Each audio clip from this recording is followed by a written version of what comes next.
Today we're going to be looking at the Star Wars Iceberg. This is going to be a Canon Expanded Universe Iceberg. Shout out to this Reddit user for compiling this information together.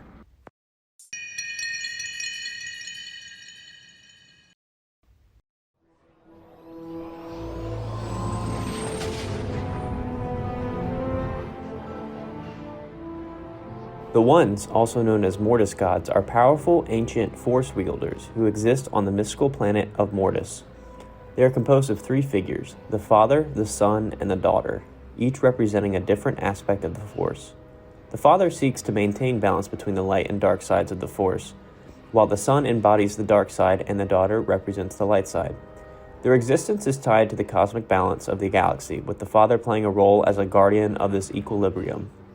In Star Wars: The Clone Wars, the Force-sensitive Anakin Skywalker visits Mortis, where he interacts with the Mortis gods and faces trials that reveal his destiny and potential future. The encounter leaves Anakin grappling with his role in the galaxy and foreshadows his eventual fall to the dark side. The Mortis gods' power and the planet's unique nature make it a place of significance within the Star Wars mythos.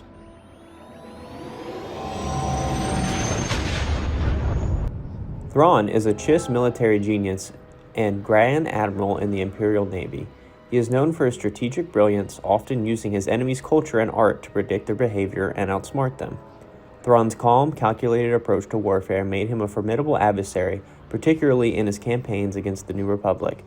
His rise to power in the Empire is marked by his ruthless efficiency and his ability to win battles through intellect rather than brute force. Although often seen as cold and calculating, Thrawn's loyalty to the Empire and his personal code of honor makes him a unique character within the Star Wars mythos. He's considered one of the greatest tactical minds in the galaxy, and is a key part to the Star Wars Expanded Universe, and he remains a fan favorite villain.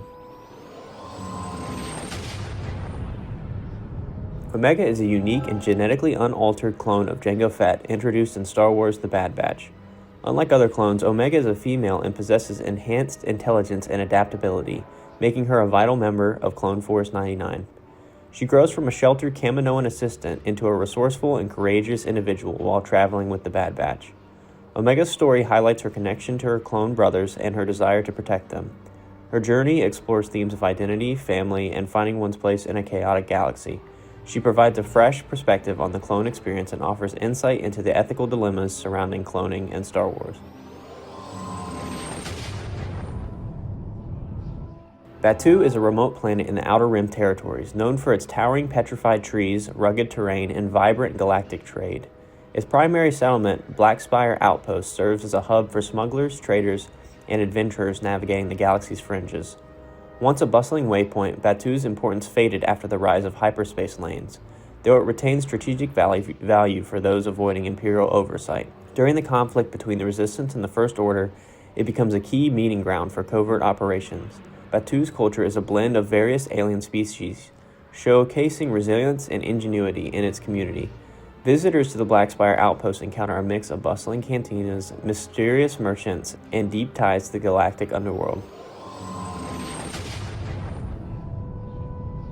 Dr. Chelly Lona Afra is a rogue archaeologist in the Star Wars universe, known for her morally ambiguous nature and sharp intellect. She specializes in recovering dangerous artifacts and technology, often navigating between the galaxy's underworld and powerful factions like the Empire. Afra has a complicated relationship with Darth Vader, serving him briefly but ultimately betraying him to survive. Her character is defined by her wit, resourcefulness, and reckless tendencies. Often accompanied by murderous droids, she is skilled at both manipulation and self-preservation. Afra's adventures highlight her ability to thrive in chaotic environments, making her one of the most unique anti-heroes in Star Wars. Claude is a slug-like Trotodome technician introduced in Star Wars: The Rise of Skywalker. Despite his lack of limbs, he is a skilled mechanic who contributes to the Resistance by maintaining and repairing their ships. Claude works alongside Chewbacca and other Resistance members, showcasing his enthusiasm and technical abilities. Although he plays a minor role, his presence highlights the diverse range of individuals supporting the Resistance. Claude's unique appearance and helpful nature makes him a memorable character in the final installment of the Skywalker saga. Black Krrsanт is a fierce Wookiee bounty hunter and gladiator, known for his imposing presence and combat prowess. Originally enslaved and forced to fight in gladiatorial arenas, he developed a brutal fighting style and earned a reputation as a deadly warrior. After escaping, he became a bounty hunter and worked for notable figures like Jabba the Hutt and Darth Vader. Crescent is equipped with advanced weapons including knuckle dusters and a bowcaster, and is skilled in close combat. He appears in various Star Wars media, including the comics and the Book of Boba Fett show, where his loyalty and ruthlessness are prominently displayed. Mirai is a female convor associated with Ahsoka Tano, often seen as her spiritual companion. This mysterious bird is connected to the Daughter, a Force wielder from Mortis who represents the light side of the Force. Mirai appears at significant moments in Ahsoka's life, including her duel with Darth Vader on Malachor and during her resurrection by the Daughter's sacrifice. The convor's presence suggests a deeper spiritual connection, possibly representing the Daughter's essence watching over Ahsoka. Mirai's recurring appearances symbolize guidance and protection. Purrgil are massive space-dwelling creatures with the ability to naturally travel through hyperspace. They resemble whale-like beings and are found primarily in the outer regions of the galaxy. These creatures have a mysterious connection to hyperspace, and their unique ability to navigate it is not fully understood. Purrgil are also linked to the Force, and their presence plays a significant role in Star Wars Rebels, where they assist Ezra Bridger. Their connection to hyperspace travel suggests that they may hold the key to deeper mysteries of the galaxy. Purrgil travel in pods and are capable of covering vast distances across space. The Special Commando Advanced Recon, also known as SCAR, were an elite group of stormtroopers under the Galactic Empire. They were highly trained and specialized, given significant autonomy in their operations. The unit was known for carrying out covert operations and reconnaissance, often operating in small squads led by a sergeant. Also known as Task Force 99, their members were also part of the SCAR program, which was designed to execute high-risk assignments that required exceptional skill and precision. They were equipped with advanced gear and had the freedom to make on-the-ground decisions. One such SCAR unit, led by Sergeant Creel, was involved in the Battle of Crate, facing off against the rebellion. Merrin is a Dathomirian Night Sister who survived the brutal massacre of her people by General Grievous and his droid army during the Clone Wars. She was later encountered by Jedi Cal Kestis after he crash-landed on Dathomir. Initially wary of Cal, Merrin eventually decided to be an ally with him and helped him on his quest to obtain an Astrium, a vital piece for finding the holocron that held the list of Force-sensitive children. Merrin's character evolves as she navigates her emotions and feelings of loss, forging new alliances while trying to uncover the mysteries of her past. As a Night Sister, she wields powerful magic capable of manipulating the Force through her own unique methods, in contrast to the Jedi and Sith. Merrin's connections with her heritage and the other survivors of Dathomir drives much of her motivations, and she has become an integral part of Cal's team and plays a key role in the battle against the Empire's forces. Sana Starros is a skilled smuggler and former partner of Han Solo, introduced in the Marvel Star Wars comics. She hails from a family of smugglers which contributed to her tough and independent nature. Sana's relationship with Han is complicated, with the pair having once been married in a false pretense. After reuniting with Han, she becomes involved in various rebel missions, including fighting the Empire. She is an expert pilot, resourceful in navigating dangerous situations, and forms strong alliances with other key characters. Kadara Calrissian is the daughter of Lando Calrissian and a character introduced in Star Wars: The Lando Chronicles comics. She has inherited her father's charm and knack for navigating the world of high-stake adventures. While her character has yet to be explored extensively, Kadara's legacy as the child of the famous smuggler and entrepreneur give her a connection to the broader Star Wars universe. Operation Cinder was a posthumous directive created by Emperor Palpatine as a contingency plan in case of his death. After the Emperor's demise at the Battle of Endor, loyalists in the Galactic Empire initiated the operation, which called for the destruction of entire worlds under Imperial control. The plan was to execute orbital bombardments, and it targeted not only Imperial and Rebel bases, but also civilian populations to ensure the galaxy would be left in chaos. The operation was carried out by Imperial military leaders and droids known as Sentinels. The destruction of planets such as Burnin Kon, Naboo, and Fondor was part of this devastating campaign. The ultimate goal was to destabilize the galaxy and eliminate weak elements within the Empire, ensuring that only the strongest would survive. Despite its extreme nature, the operation was carried out with meticulous precision by those loyal to the Emperor's vision. It was one of the Emperor's final acts of cruelty before the galaxy began to rebuild itself following his fall. Mr. Bones was a heavily modified B-1 series battle droid with a sadistic personality, reprogrammed and reassembled by Timon Wexley.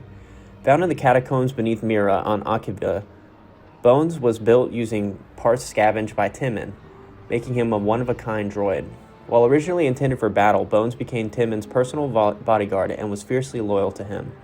His personality, shaped by his modifications, made him both an effective protector and a dangerous force. Bones was capable of speaking in a rather grim and humorous tone, often expressing his desire to destroy or harm. Despite his violent tendencies, he developed a close friendship with Timon, considering him more of a friend than a master. Bones played a significant role in assisting Timon and his allies during their missions, including when they helped fight against the Empire and later against the New Republic. Krykna were large, predatory, spider-like creatures native to the planet Adelon. They had 6 legs, and their durable exoskeletons made them resistant to blaster fire. Krykna primarily lived in underground hives where they cocooned their prey, capturing them in a similar fashion to other arachnid species. Their creatures were highly sensitive to negative emotions, which made them particularly dangerous and difficult to control. They were repelled by a sensor beacon and tended to avoid areas where those signals were present. During the Galactic Civil War, the Phoenix Squadron faced significant challenges from Krykna while setting up a base on Adelon. The creatures captured and consumed a few of the rebels, including one of their members, Lieutenant Dicer. However, the rebels eventually managed to create defenses and repel the Krykna threat, including constructing a perimeter fence that kept the creatures away from the base. Ima-Gun Di was a Jedi Master known for his role in the Clone Wars. He was a member of the Jedi Council and participated in various missions. Di was particularly involved in the efforts against the Zygerian slavers. His calm and strategic demeanor made him a valuable asset in both negotiations and combat. Di ultimately perished in a confrontation with a Zygerian leader, ending his direct involvement in the war, however, in the process saving many Twi'lek refugees. Despite his passing, Di's actions remained influential in shaping the coming events of the war.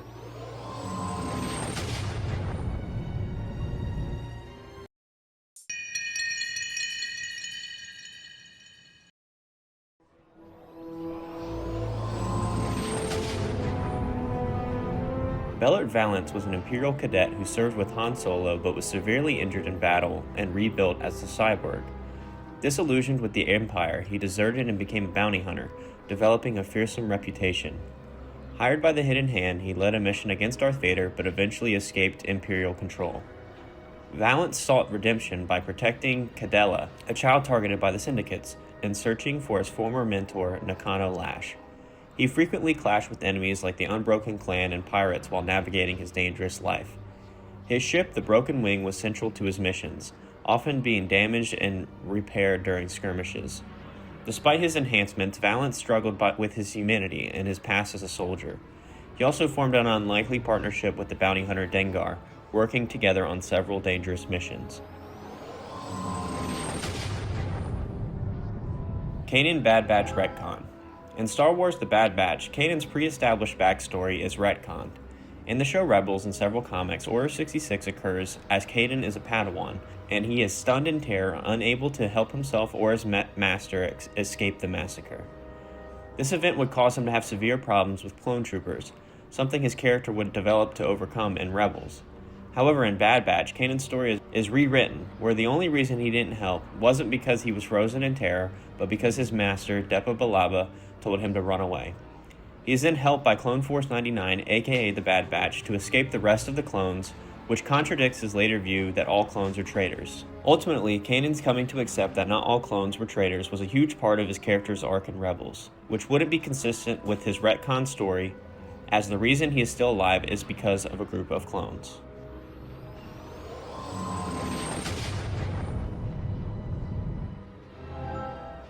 Elam was originally a place where Jedi would visit to obtain Kyber crystals for their lightsabers. The planet was sacred to the Jedi and featured ancient temples and sacred caves filled with crystals. However, after the rise of the Galactic Empire, Elam became a mining site for Kyber crystals, stripping the planet of its natural resources.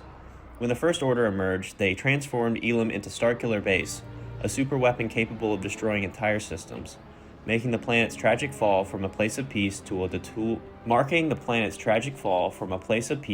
tool of destruction.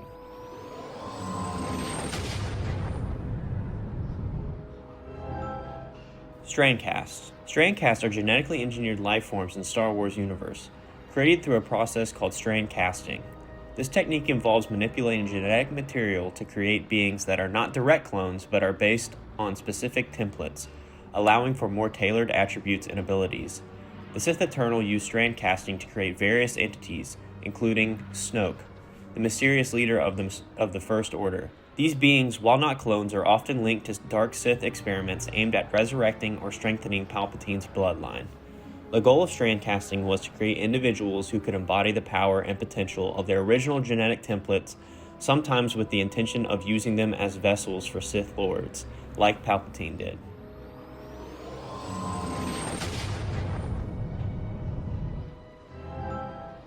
Crimson Dawn's return. In 3 ABY, the Crimson Dawn Syndicate, under the leadership of Kira, made its dramatic return to the galactic criminal activities. This return was marked by the audacious auction of the carbonite-frozen Han Solo, which the Syndicate had stolen from Boba Fett on the planet Jakara. The event brought together various criminal factions, including the Hutts and the Empire, all vying for the iconic smuggler. During the auction, Kira publicly announced the Syndicate's re-emergence, showing the power and influence that Crimson Dawn had regained after years of relative obscurity. The auction was a calculated move to sow discord between the Empire and the Hutts, while also signaling the Syndicate's ambitions. Kira's strategic manipulation of the event led to a confrontation between various factions, culminating in a battle for Solo's frozen body. As the leader of Crimson Dawn, Kira solidified her control over the Syndicate, continuing her campaign to undermine the Sith and the Empire. This return marked a new chapter in the Syndicate's backstory, blending old and new enemies in a dangerous dance for power.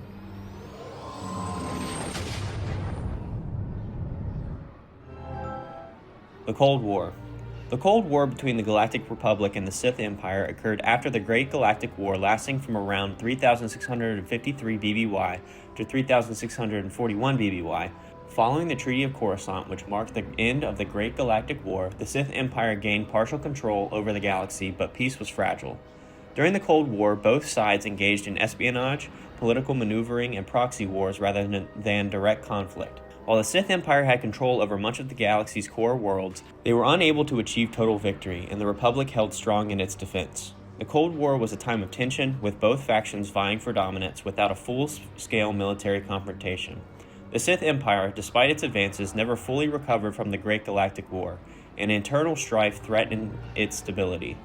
Eventually, the Cold War gave way to a resurgence of a full-scale war, setting the stage for future galactic conflicts.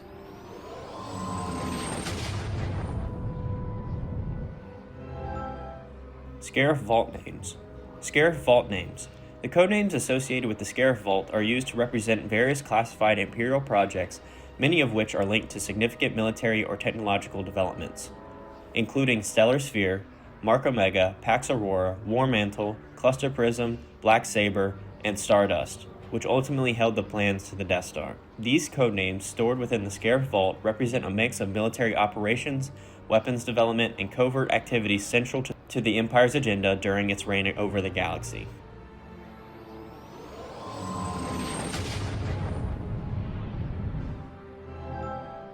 Snap and Wedge. In Rise of Skywalker, Snap Wexley, a character with significant backstory from the extended universe, is killed during the battle. His death is a moment of emotional weight, particularly because Snap is the stepson of Wedge Antilles. Immediately following Snap's death, Wedge is shown piloting the Millennium Falcon, smiling and joyfully engaging in combat. This abrupt shift in tone felt out of place, as it contrasted sharply with the somber nature of Snap's death. The scene was criticized for not addressing Wedge's potential reaction to losing Snap, with many feeling it undermined the emotional impact of the previous moment. Some believe that either Wedge's inclusion in the scene was unnecessary, or that his response should have been handled with more gravity. This sequence exemplifies a broader criticism of the Rise of Skywalker for failing to maintain consistent emotional storytelling. Ain't that the truth?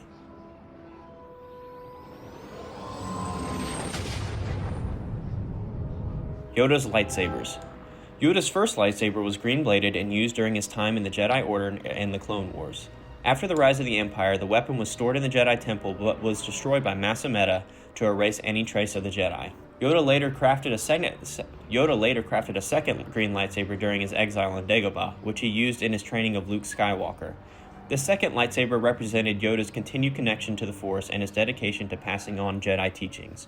The first lightsaber's destruction marked a key moment in the eradication of the Jedi Order, and the second saber became a symbol of hope during a time of darkness.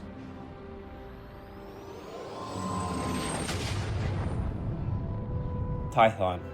Tython is an ancient planet deeply connected to the Force, serving as the birthplace of the Jedi Order, a precursor to the Jedi. Located in the deep core, it was once home to powerful Force temples and Force-sensitive creatures.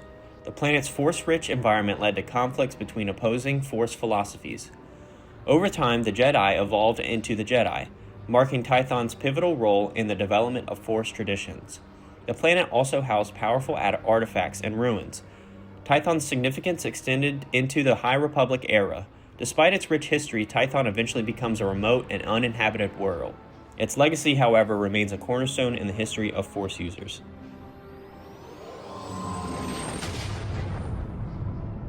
Starlight Beacon. Starlight Beacon was a large space station built in the High Republic era to expand the Galactic Republic's presence in the Outer Rim. It served as a hub for exploration, peacekeeping, and communication, and was a key part of the Republic's Great Works initiative. The station became a base for Jedi operations and housed one of the largest Jedi temples outside of Coruscant.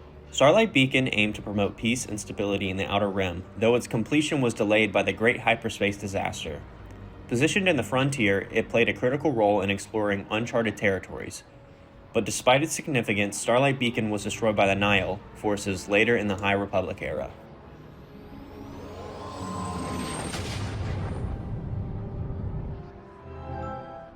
Sages of Duarte. The Sages of Duarte were an ancient group of Force-sensitive scholars and philosophers who lived thousands of years before the rise of the Galactic Republic.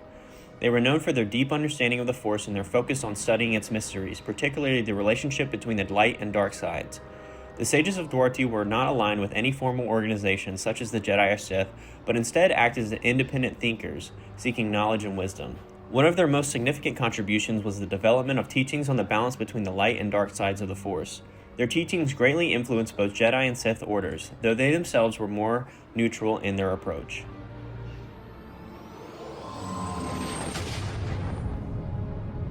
Sato's sacrifice. In Star Wars Rebels, Admiral Sato makes a heroic sacrifice during the battle above the planet Atollon.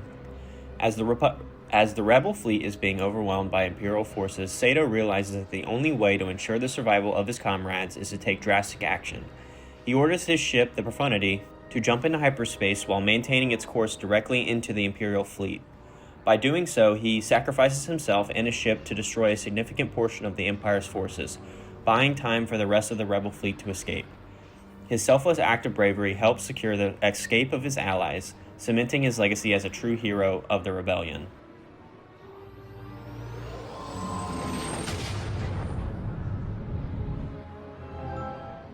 Eeth Koth's fate and child. Eeth Koth, a Jedi Master known for his distinctive appearance and strong connection to the Force, had a significant but tragic story involving his child. During the Clone Wars, Koth was part of the Jedi Council, but had to go into hiding after Order 66 was issued. He was pursued by the Empire and eventually captured by Darth Vader and his forces. In a tragic twist, it was revealed that Eeth Koth had a son named Shala. However, his child's fate is largely unexplored, though Koth was deeply concerned for his safety and well-being. Eventually, Koth's story ends with his death at the hands of Darth Vader after a failed attempt to escape the Empire. Despite this, the legacy of his child remains uncertain within the broader Star Wars canon.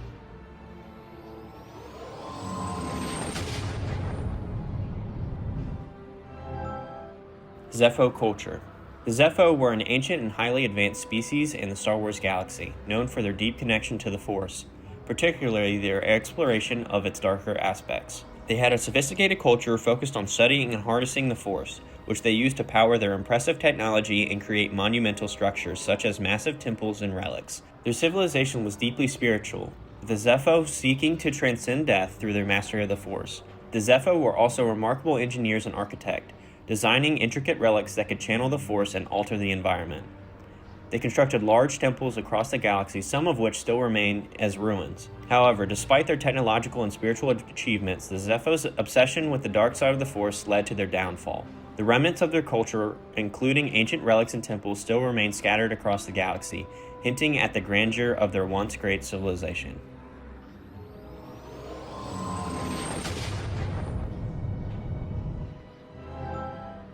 Colossus is a ship. The Colossus was a massive cylindrical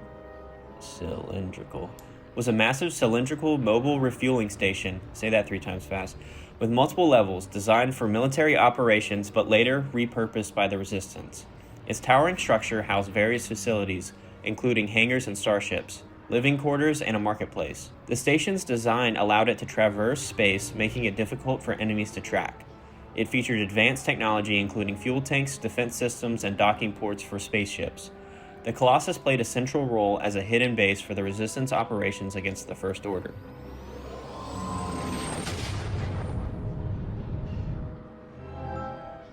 Prime Jedi. The Prime Jedi refers to the significant figure in the history of the Jedi Order, widely recognized as the first Jedi to ever use the Force. The Prime Jedi's identity and specifics are shrouded in mystery, as little is known about them directly beyond their symbolic importance in Jedi lore. This individual is depicted in the ancient murals found in the First Jedi Temple on Ahch-To, showing them as the founding member of the Jedi Order around 25,000 BBY. The Prime Jedi practice a philosophy of balance between light and dark sides of the Force, a concept that influenced the early development of the Jedi teachings. As the Jedi Order evolved, however, the idea of balance became less emphasized, with the Order focusing more on the light side of the Force. Despite their pivotal role in Jedi history, the Prime Jedi remains mostly symbolic, and the details of their life and deeds were lost to time, making them a subject of reverence and mystery. Lost Stars. Lost Stars follows Thane Kyrell and Sienna Ree, 2 childhood friends who find themselves on opposite sides of the Galactic Civil War. Thane defects to the Rebel Alliance, while Sienna remains loyal to the Empire. The novel traces their journeys through key events such as the destruction of the first Death Star and the Battle of Endor. It offers a personal perspective on the Empire's inner workings, focusing on their experiences and the impact of their diverging paths during the rise and the fall of the Empire.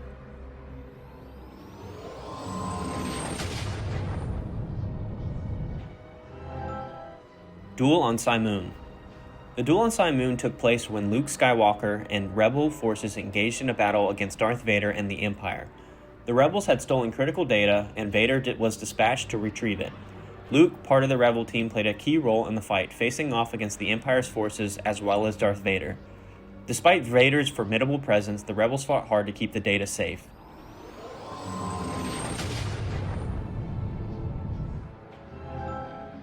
Brendol Hux is a character who plays a pivotal role in the creation of the First Order. Initially, he served as an officer in the Galactic Empire and became known for his belief in the need for more loyal, effective soldiers. Hux developed the Commandant's Cadets, a special group of stormtroopers trained from a young age to be ruthless and highly disciplined. His efforts to create an elite, indoctrinated army eventually laid the groundwork for the First Order's military forces. After the fall of the Empire, Hux continued his work into the Unknown Regions in the Imperial Remnant, where his ideas contributed to the rise of the First Order, ultimately influencing the creation of new stormtroopers loyal to the cause, like Finn. He also had a son, Armitage Hux, who would go on and become a prominent figure within the First Order.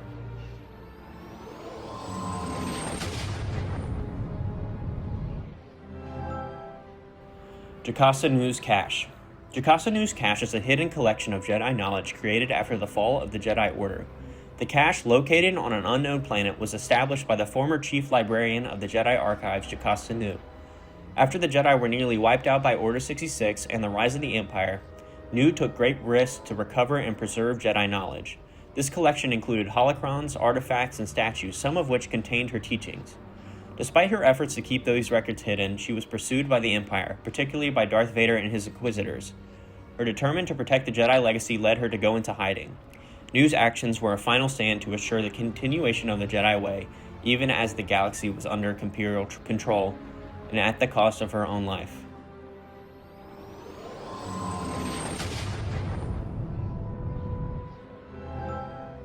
Droopy McCool Vanilla. This was all I could find on this one. But Droopy McCool, whose real name was Snit, was a male Kidanak and the lead horn player for the Max Rebo band. He played the Chin Din Kalu flute and was known for releasing a vanilla scent out of his skin glands.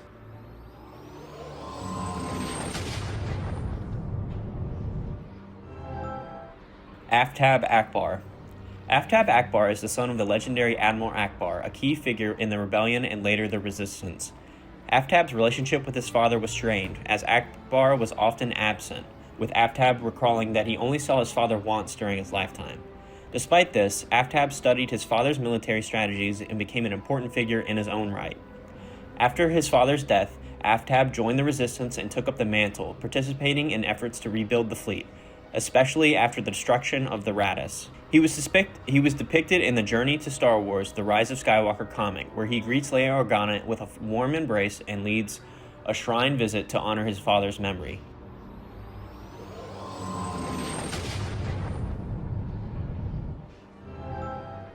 The Mon Calamari, led by their king Li Char, are under the impressive rule of the Empire, which is taking control of the merchant fleet. Rebel leaders including Leia Organa, Han Solo, and Luke Skywalker assist in a mission to support the Mon Calamari in their rebellion, where they face internal betrayal and struggle against Imperial forces. As part of the effort, the rebels aim to rescue the fleet, which is a key to their success against the Empire. King Li Char, once a young and idealistic ruler, is found in dire conditions, nearly dead. His final message inspired the Mon Calamari to revolt. After his death, the Mon Calamari citizens rally behind the rebel alliance, leading to a successful mutiny, aided by Admiral Akbar's intervention. In the end, the Mon Calamari fleet is freed, marking a significant victory for the rebel alliance. However, Queen Trios, initially an ally, secretly contacts Vader, suggesting further conflict lies ahead.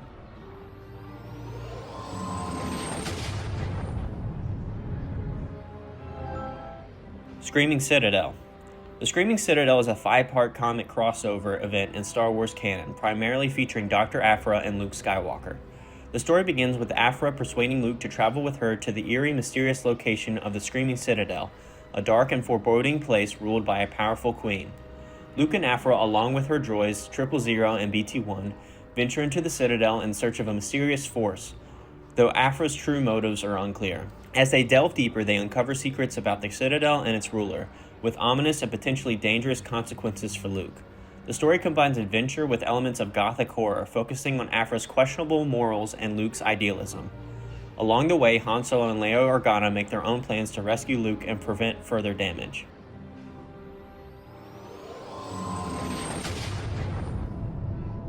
Kix's fate.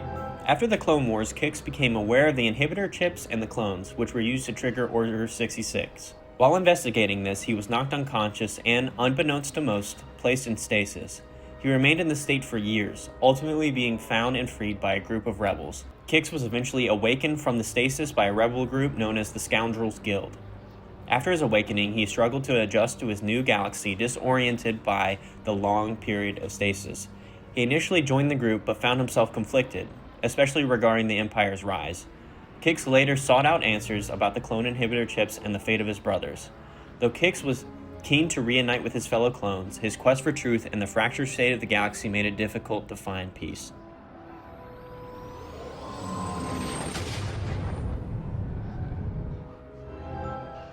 Path wall carvings. In the Obi-Wan Kenobi show, the carvings on the wall of the hideout in Jabim featured names of various Jedi who survived the aftermath of Order 66 and the rise of the Empire. These include characters from the Star Wars legends such as Ram Koda from The Force Unleashed, as well as some from newer canon sources like Eno Kadorva and Ser Junda from Jedi Fallen Order. The wall inscriptions serve as a testament to the Jedi who resisted the Empire's purge and sought to protect others. Some names are linked to characters from video games, novels, and comics, showing the show's effort to acknowledge broader parts of Star Wars lore, both canon and legends. This hidden refuge, marked by these carvings, symbolizes the persistence of the Jedi spirit amidst overwhelming odds.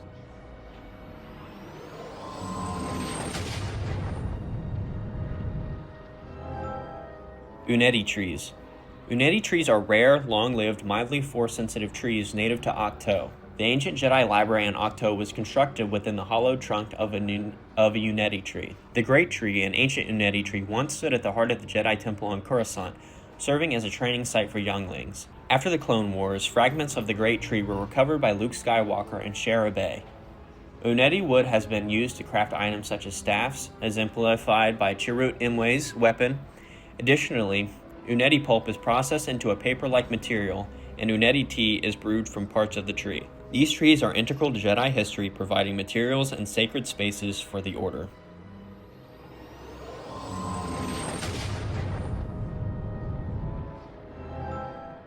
Pileo Compass. The Jedi Star Compass is a palm-sized circular device that can open and shut like a locket, secured by an iridium clamp.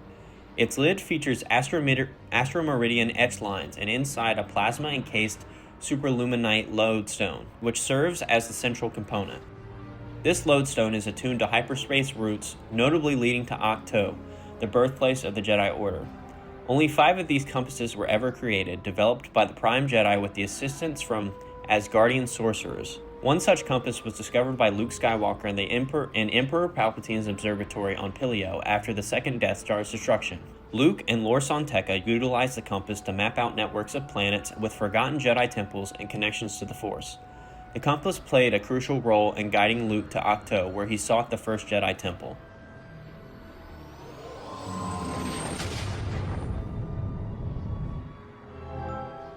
Hondo's painting in Maz's castle. The portrait of Hondo Ohnaka is an artwork located in Maz Kanata's castle on the planet Takodana in the video game Star Wars Battlefront 2. This portrait plays a role in unlocking the Resilient skin for Rey's character. To initiate the unlock process, players must locate the portrait within the castle and shoot it 3 times. After doing so, a coin appears, which players can collect to proceed with the next steps to acquire the skin.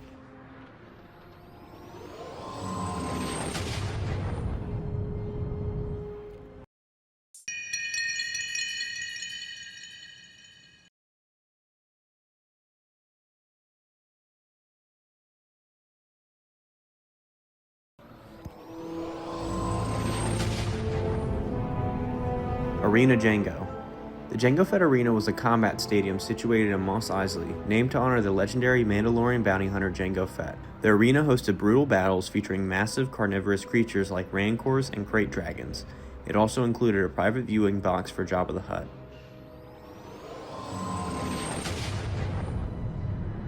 San Tekkas and Graphs. The San Tekka and Graph families were influential human clans during the High Republic era, known for their expertise in hyperspace exploration. Both played crucial roles in charting hyperspace routes, contributing to the Galactic Republic's expansion, but became rivals during the Great Hyperspace Rush. The San Tekka family gained prominence through the Mari San Tekka, a Force-sensitive individual who could detect unique hyperspace routes, but she was abducted by the Ro family for their own benefit.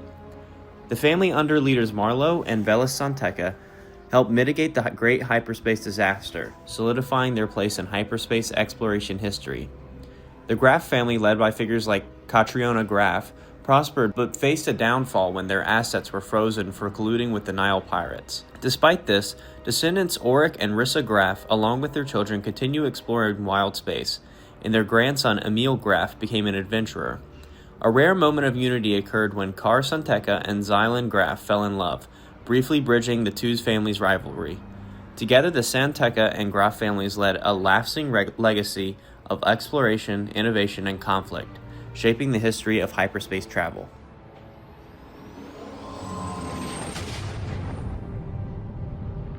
Triple Zero and BT-1. 000, also known as 000, is a protocol droid specializing in translation, etiquette, and torture. Originally created during the Clone Wars, he was deactivated due to his violent tendencies and later reactivated by Dr. Aphra. 000 became a key associate of Darth Vader, assisting in various missions with his sadistic expertise. BT-1, or BT, is an assassin droid disguised as an astromech. Developed as a part of the Tarkin Initiative, BT-1's destructive capabilities led to the annihilation of its creators. After being discovered by Dr. Aphra, BT-1 joined her and 000, forming a lethal team under Darth Vader's command. Both droids share a penchant for violence and have involved in numerous covert operations, leaving a trail of destruction across the galaxy. Together, 000 and BT-1 form a ruthless and highly destructive duo, feared for their unparalleled efficiency in torture and assassination.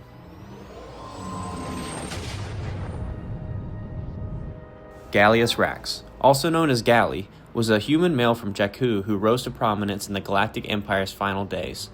Discovered as a stowaway by Emperor Palpatine, he became the Emperor's protege, tasked with overseeing a secret evacuation on Jakku. Adopting the name Gallius Rex, he ascended through the Imperial Navy, eventually commanding the Super Star Destroyer Ravager. Following Palpatine's death, Rax implemented the Contingency, a plan to destroy the Empire to prevent its enemies from claiming it. by orchestrating events leading to the Empire's downfall. Assuming the title of Counselor to the Empire, he effectively led the Imperial remnants, sidelining figures like Grand Admiral Ransolm. Rex's machinations culminated in the Battle of Jakku, where he intended to sacrifice the Emperor's forces to fulfill the contingency. However, his plans were thwarted when Sloane killed him during the battle. Despite his death, Rax's actions set the stage for the rise of the First Order in the unknown regions.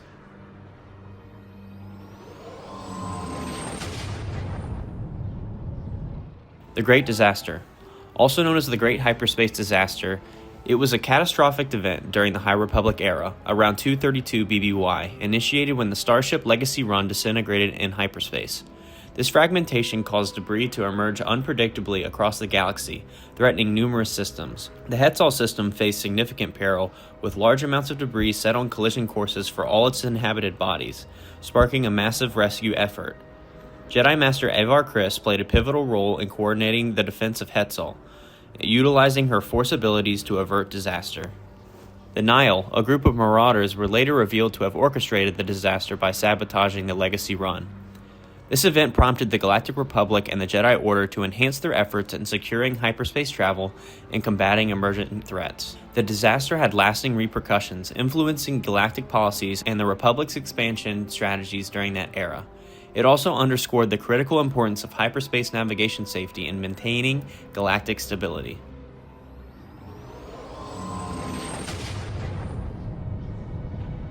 The Republic Fair was a significant event during the High Republic era, organized by Chancellor Lina Sow on the planet Valo.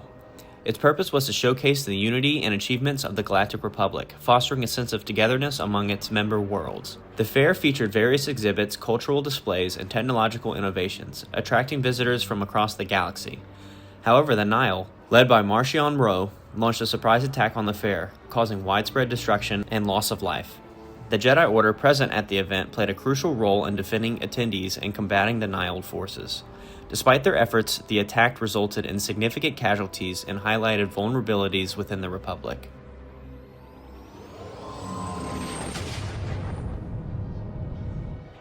Rothgar Deng Conspiracy. The Rothgar Deng Conspiracy refers to the Corellian bounty hunter Rothgar Deng, who attempted to prolong his life and achieve immortality through cybernetic replacements and enhancements.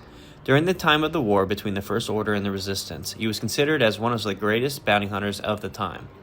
According to rumors, however, Rothgar Deng was the bounty hunter Dengar after many surgeries and enhancements had made him disfigured. Rothgar Deng was last seen on the planet Ikajimi shortly before it was destroyed by the Sith Eternal, so his fate remains unknown.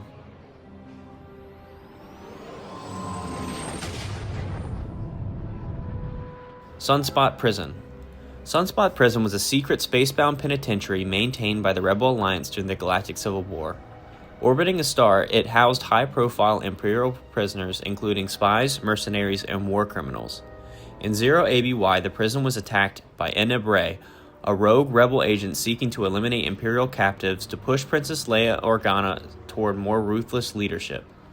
Ray's assault resulted in numerous deaths and significant damage to the facility.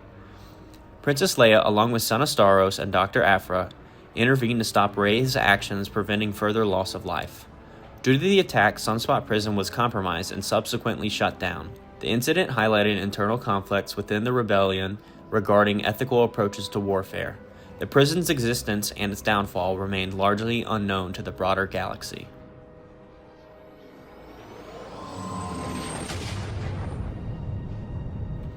Kanja Club.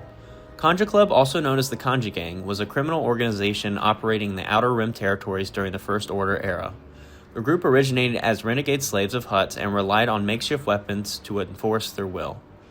Led by Tasu Leech, a formidable fighter, they engaged in smuggling, extortion, and other illicit activities.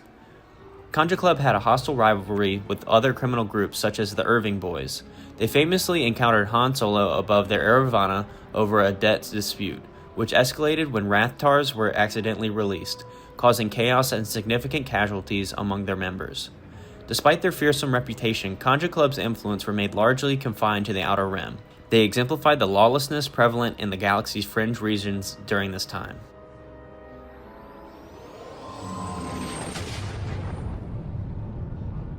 Iron Squadron. Iron Squadron was a small rebel cell operating on Mikopo during the Galactic Empire's reign. The group, led by Mark Matten, included Goti Teres, Jonar Jin, and the astromech droid R3A3. They piloted a YT-2400 light freighter named Sato's Hammer, named after an old planetary defense force to confuse Imperial intelligence. Operating independently, Iron Squadron harassed Imperial forces in the Mikopo system, refusing to join larger rebel factions initially.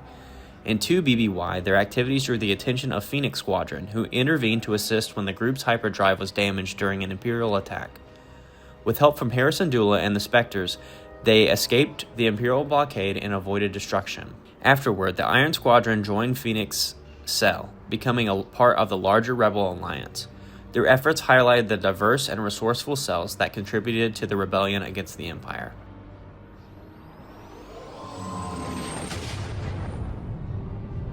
Webbish Bog.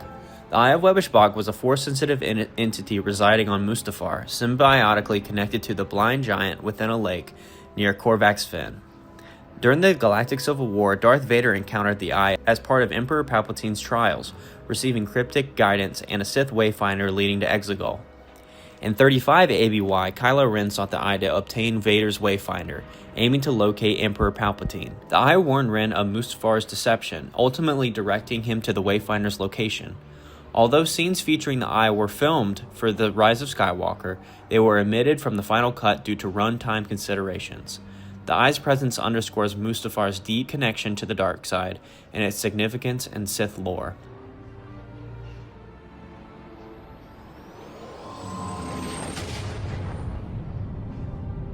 The Nihil. The Nihil were anarchistic marauders who emerged as a major threat during the High Republic era, known for their chaos-driven ideology and devastating raids. Operating from a secretive base in no space, they used unique hyperspace routes called paths to travel unpredictably and ambush their targets. The group was organized into 3 Tempests, each led by a Tempest runner, with Marchion Ro serving as their eye and ultimate leader. The Nihil were responsible for the great hyperspace disaster which caused widespread destruction and chaos across the galaxy. Their attacks were ruthless, targeting entire planets and sowing fear among the Galactic Republic and its allies. As their influence grew, the Jedi and the Republic were drawn into a prolonged conflict with the Nihil, known as the Nihil Conflict. Marchion Ro's leadership and manipulation of the group heightened their threat level, especially as he pursued his personal vendetta against the Jedi. The Nihil's legacy symbolized the enduring danger of unchecked chaos and the challenges faced by the Republic during its Golden Age.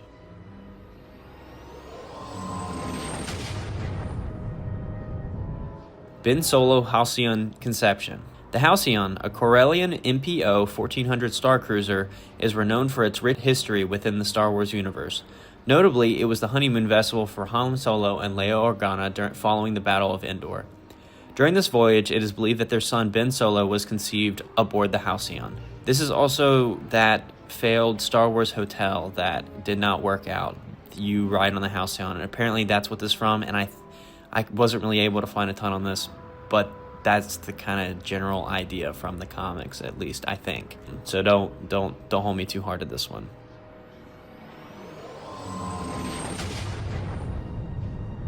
The Kijimi Summit. The Kijimi Summit was a pivotal event orchestrated by Zeva Bliss, leader of the Spice Runners of Kijimi, aiming to eliminate rival criminals under the guise of forming alliances. During the summit, Poe Dameron, initially unaware of Bliss's true intentions, was tasked with activating a trap to imprison the attendees. Upon realizing the plan's lethal outcome, Dameron refused to comply and instead aided in freeing the captives, marking his departure from the Spice Runners. Concurrently, rogue New Republic officer Sela Troon attempted to assassinate Zeva Bliss, but was fatally wounded in the confrontation. The summit culminated in a confrontation where Dameron and Zori Bliss, Zeva's daughter, opposed Zeva, leading to a significant turning point in their lives.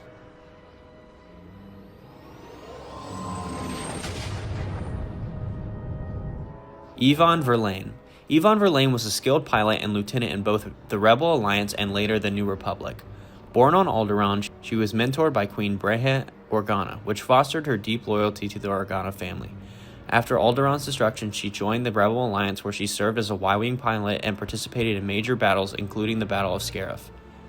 Verlaine was particularly close to Princess Leia Organa, pledging her loyalty to Leia after the Battle of Yavin. Together they defied rebel leadership to search for and protect surviving Alderaanians from the Empire. Their journey took them to Naboo, where they informed the last of Alderaan citizens about the planet's destruction, before continuing to Sullust. Verlaine's courage and dedication made her a key figure in the rebel cause.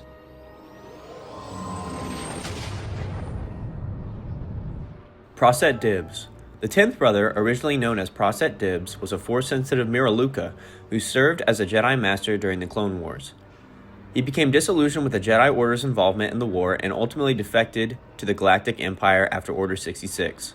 His fall to the dark side was influenced by his belief that the Jedi had failed to act decisively and had abandoned their true purpose. After his defection, he was inducted into the Inquisitors, an organization created by Emperor Palpatine to hunt down all Jedi survivors. As an Inquisitor, he adopted the title of 10th Brother and wielded a double-bladed spinning lightsaber. He was tasked with hunting down Jedi, including Kanan Jarrus and Ezra Bridger, who were among the last of the Jedi Order. His story is explored in various Star Wars media, including Jedi of the Republic Mace Windu comic series. The 10th Brother's actions demonstrate the ruthless lengths the Empire would go to eliminate the Jedi. His tragic fall from a Jedi Knight to an agent of the dark side highlights the theme of corruption and loss within the Star Wars universe.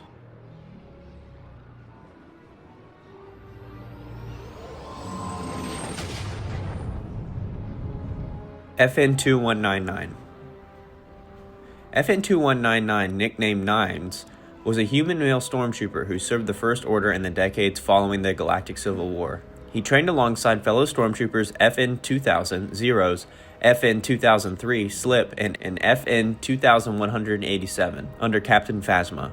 During the conflict between the First Order and the Republic-backed Resistance, Nines was deployed to Takodana to assist Kylo Ren in acquiring a map that led to Luke Skywalker. At Takodana, Nines confronted FN-2187, who had deserted the First Order and was now known as Finn. Accusing of Finn of treason, Nines engaged him in combat. Despite initially gaining the upper hand, Nines was fatally shot by Han Solo.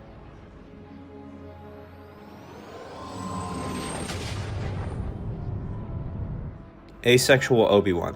In the novel Padawan, Obi-Wan Kenobi, as a teenager, reflects on his feeling towards others, revealing his uncertainty about romantic and sexual attraction. He mentions being curious about kissing and why Oj and Zabri enjoy it so much, indicating a lack of clear romantic or sexual desire. This introspection suggests that Obi-Wan may be aromantic and asexual. Alternatively, he could be bisexual, experiencing attraction of multiple genders. The text does not provide a definitive label, leaving Obi-Wan's sexuality open to interpretation. However, he is kind of, basically dating Duchess Satine, so I don't know about this one. Quiet Room in Maz's Castle. So, I couldn't really find anything about this, but the closest thing I could come up with was there's this short children's animated piece of content on their YouTube where there's like a secret little area upstairs away from everything where Maz can take a nap in a rocking chair. But yeah, that's really all I could find for this one. Not really sure if this is it, but I did my best.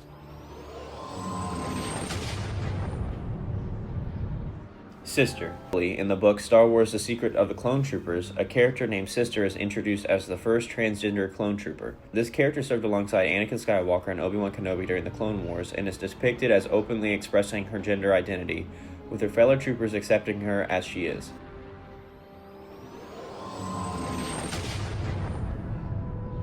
Maul's first visit to Malachor. Darth Maul's first visit to Malachor occurred during his training under Darth Sidious. Sidious brought Maul to the great site of the Great Scourge of Malachor, a pivotal battle where the Sith were nearly annihilated by the Jedi. At this location, Sidious compelled Maul to inhale the ashes of fallen Sith warriors, forcing him to confront the devastating history of his order. This experience profoundly impacted Maul, deepening his hatred for the Jedi and solidifying his commitment to the Sith cause.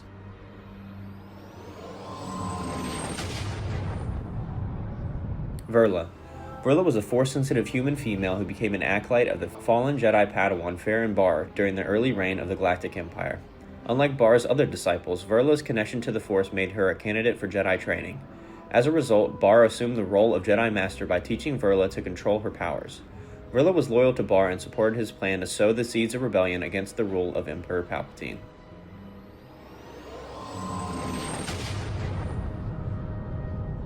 Sanctuary Trans Twi'lek. Couldn't find much about this one either, but it just seems to be that there's this Twi'lek in the Book of Boba Fett series who has features of a female Twi'lek, so people think this is a transgender Twi'lek. That's all I really could find on this one as well.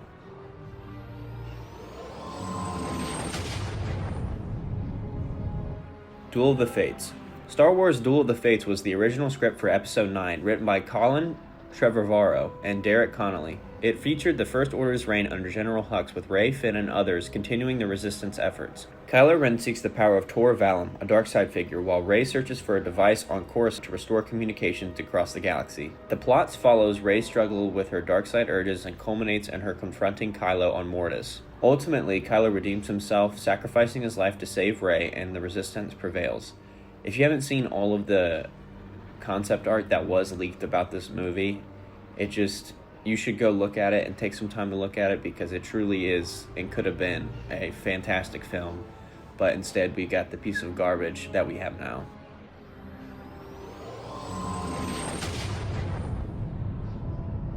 The death of Lee Char. Lee Char, the leader of the Mon Calamari during the Clone Wars, was killed during the Imperial subjugation of Mon Cala.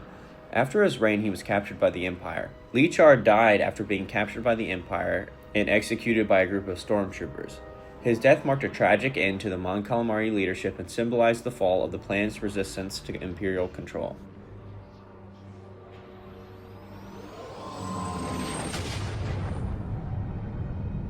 Oma Tress. Oma Tress is a character who appears in Star Wars Episode 9, The Rise of Skywalker. He is portrayed by John Williams, the renowned composer known for his work on the Star Wars film scores. In the film, Oma Tress is a bartender on the planet Kijimi, where he serves Rey, Finn, and Poe Dameron when they visit the cantina.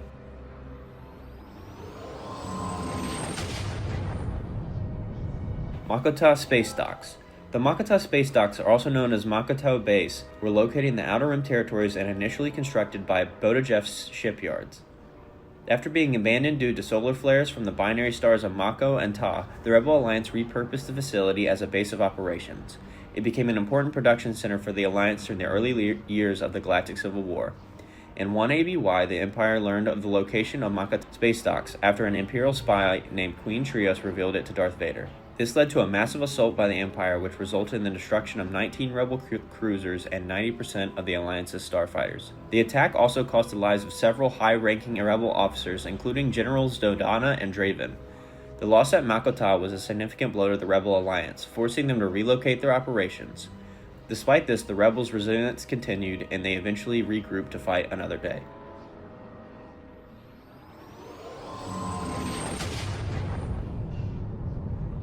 Jedi Wayseekers. The Wayseeker was a title within the Jedi Order for Jedi who chose a path of independence, often operating outside the typical constraints of the Jedi Council. These individuals were not bound by the Council's directives and were free to follow their own journeys, seeking wisdom and knowledge on their own terms. Wayseekers often spent their time in solitary meditation, wandering the galaxy in search of self-discovery and a deeper understanding of the Force. While they operated independently, they still remained loyal to the ideals of the Jedi Order. The Wayseeker path was particularly prominent during the High Republic era, where Jedi embraced more flexible roles. However, this path was eventually phased out as the Jedi Order became more rigid in its structure. The Wayseekers were sometimes involved in helping oppressed populations or assisting in revolutions against tyrannical regimes. Although the title faded over time, the legacy of these independent Jedi continues to influence later generations of Force users.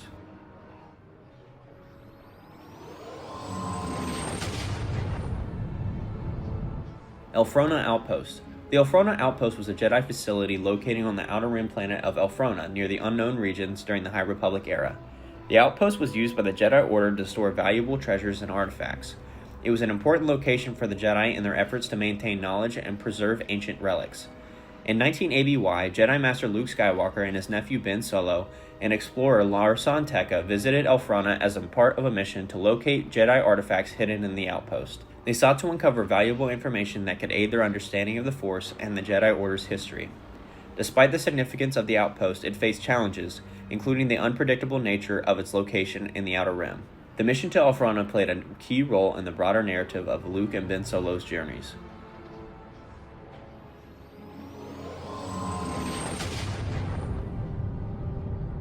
Ossus Mountain Mystery. The Ossus Mountain Mystery refers to a mystery event tied to the lost secrets of the planet Ossus, specifically the location of the Ramagon text. This text, believed to be destroyed during the Great Sith War, was an ancient manuscript containing knowledge that was crucial to the understanding of the Force. For over 5,000 years, the text location remained a mystery. The mystery was eventually unraveled by Jedi Master Luke Skywalker, who, during his travels, discovered that the Ramagon text had actually been hidden in the ruins of Ossus. It was concealed with the subterranean depths of the planet in a location that had been forgotten by time. The mystery of the hidden text was significant because it not only represented lost Jedi knowledge, but also played a role in the exploration of the deeper aspects of the Force. This would also come to be where Jedi Master Luke Skywalker would establish his first Jedi training center.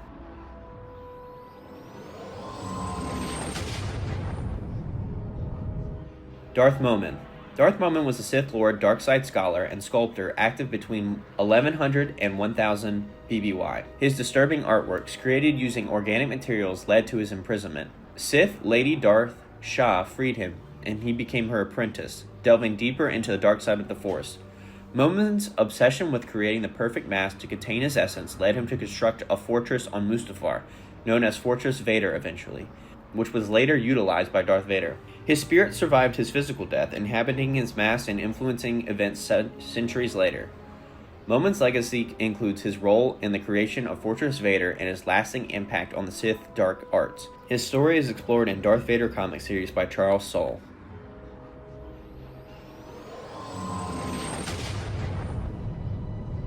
Tempest Outpost Haunting. After his defeat above Mustafar, the Grand Inquisitor's spirit was kept alive by Darth Vader, who forced it to serve his own purposes. Vader trapped the Inquisitor's spirit on a Jedi outpost on Tempest, where it haunted the structure, killing anyone who sought knowledge there.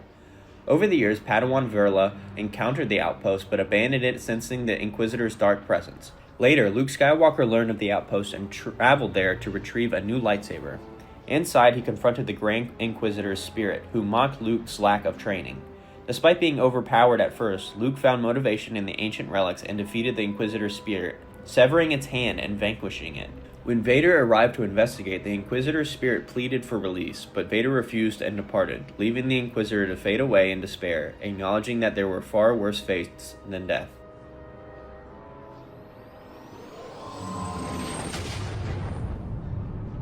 The Decraniated. The Decraniated were individuals transformed into subservient servants through cybernetic modifications, primarily by the fugitive surgeon Cornelius Evazan. Evazan's procedures involved removing significant portions of their cranium, effectively stripping them of their identities and autonomy. Initially, he created them as a money-making scheme for his superior, Dryden Voss, the first in command of the criminal syndicate Crimson Dawn. Some Decraniated served aboard Voss's personal yacht, the First Light. Evazan also exploited casualties from insurgency strikes on Jeddah to create more of them, furthering his unethical practices.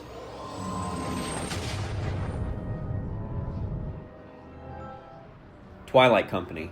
Star Wars Battlefront Twilight Company is a novel by Alexander Freed set during the Galactic Civil War. It follows the 61st Mobile Infantry known as Twilight Company, a group of rebel soldiers engaged in ground combat against the Empire. The story is told from the perspective of Hazram Namir, a soldier who has fought in various conflicts and now serves in the Rebel Alliance. The narrative delves into the harsh realities of war, focusing on the camaraderie and struggles of the soldiers on the front lines.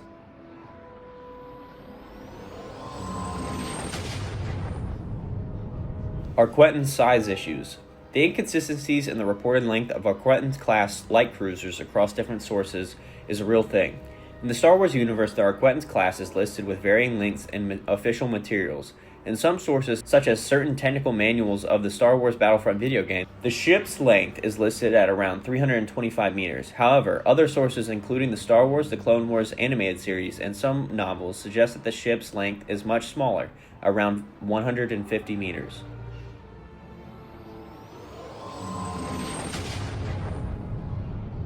Parnassus. Parnassus is a desolate planet located in the unknown regions of the galaxy. It is known also as the home world of Captain Phasma. Once a lush and green world, Parnassus was colonized by the Constar Mining Corporation. However, a catastrophic nuclear disaster led to the corporation's abandonment of the planet, leaving the colonists to survive on the environmentally ruined world themselves.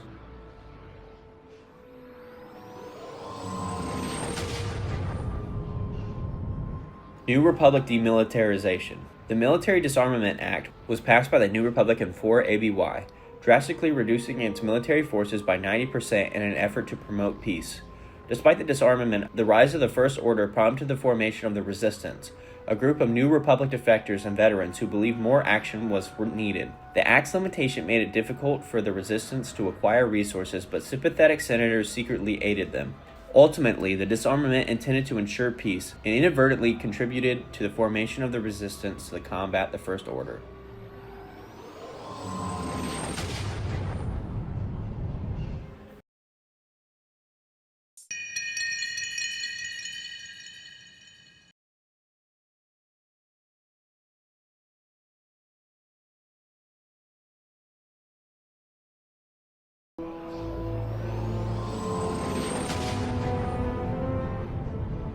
Amaxine Warriors. The Amaxine Warriors were a legendary group of ancient warriors whose culture was deeply rooted in warfare.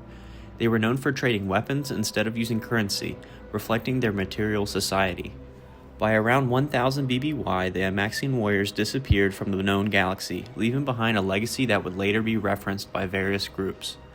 Millennia after their disappearance, the name Amaxine Warriors was adopted by a secretive paramilitary group during the era of the New Republic.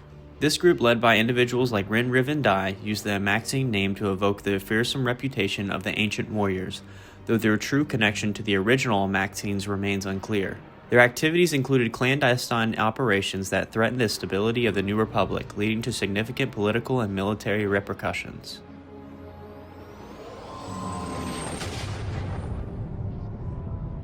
Acolytes of the Beyond.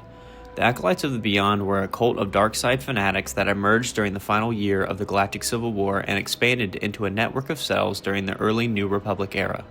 These non-Force sensitive individuals revered the Sith, believing that only dark-side users could alter the currents of the Force, which they perceived as a river. They engaged in activities such as acquiring and sacrificing lightsabers, which they believed belonged to fallen Sith, intending to return these weapons to their original owners in death. The Acolytes opposed the New Republic, conducting armed resistance and attacks, including an assault on a peace and security station in Coronet City on Corellia. Notably, they were associated with figures like Yup Tashu, a former advisor to Emperor Palpatine, and Ochi of Bestoon, a Sith assassin. Their actions contributed to the instability during the transition from Imperial rule to the New Republic, and we'll be going into Yup Tashu and Ochi of Bestoon later in this video. Takodana Jedi Temple. The Jedi Temple on Takodana, also known as the Takodana Outpost Temple, was a Jedi Order outpost situated on the shores of Nimiv Lake during the High Republic era. Initially overseen by Jedi Master Kak Torf, until his leave in 382 BBY, the temple later came under the supervision of his former Padawan, Jedi Master Sav Malagan. In 231 BBY, the temple served as a sanctuary and training ground for Jedi, including visits from Padawans aboard the Starhopper. Following the Republic Fair on Valo, the temple became a battleground during the skirmish with the Nihil, a marauding group that threatened the galaxy during that period. This confrontation led to the temple's destruction, marking a significant loss for the Jedi Order on Takodana. Centuries later, the site gained renewed significance when Maz Kanata, a pirate and collector of ancient artifacts, established her castle over the ruins of the temple. This castle became a neutral ground and gathering place for travelers, smugglers, and adventurers from across the galaxy. The catacombs beneath Kanata's castle were rumored to contain tombs of ancient Jedi, preserving the legacy of the temple that once stood there. Ashmead's Lock. Ashmead's Lock was a high-security automated Imperial prison facility located on the Wookiee homeworld of Kashyyyk. Originally constructed by the Perdori as a starship designed to detain Republic prisoners, it was later repurposed by the Galactic Empire into a ground-based facility to imprison Wookiee slaves and political dissidents. The prison was heavily fortified, operated with minimal human oversight, and relied on advanced technology, including automated systems, to ensure the containment of its captives. Among its notable prisoners was Chewbacca, the Wookiee co-pilot of Han Solo, who had been captured during the Galactic Civil War. In a bold mission, Han Solo and his allies infiltrated the prison disguised as a repair crew, successfully bypassing its defense and liberating Chewbacca along with other detainees. Unbroken Clan / Mourner's Wail.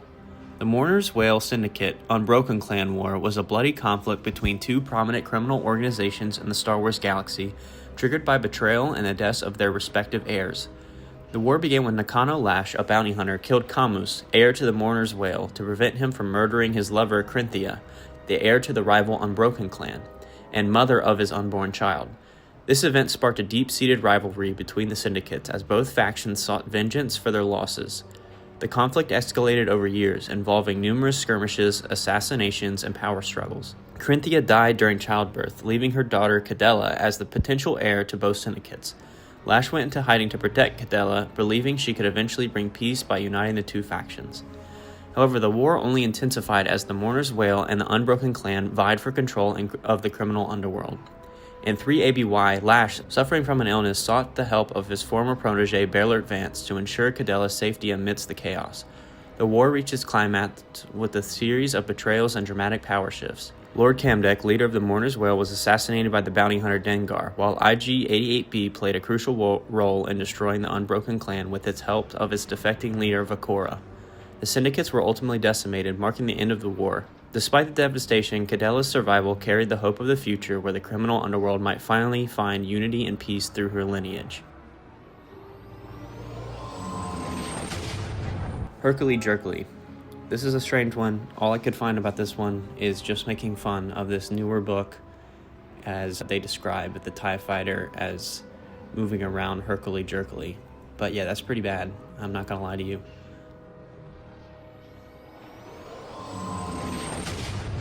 Valence's heart.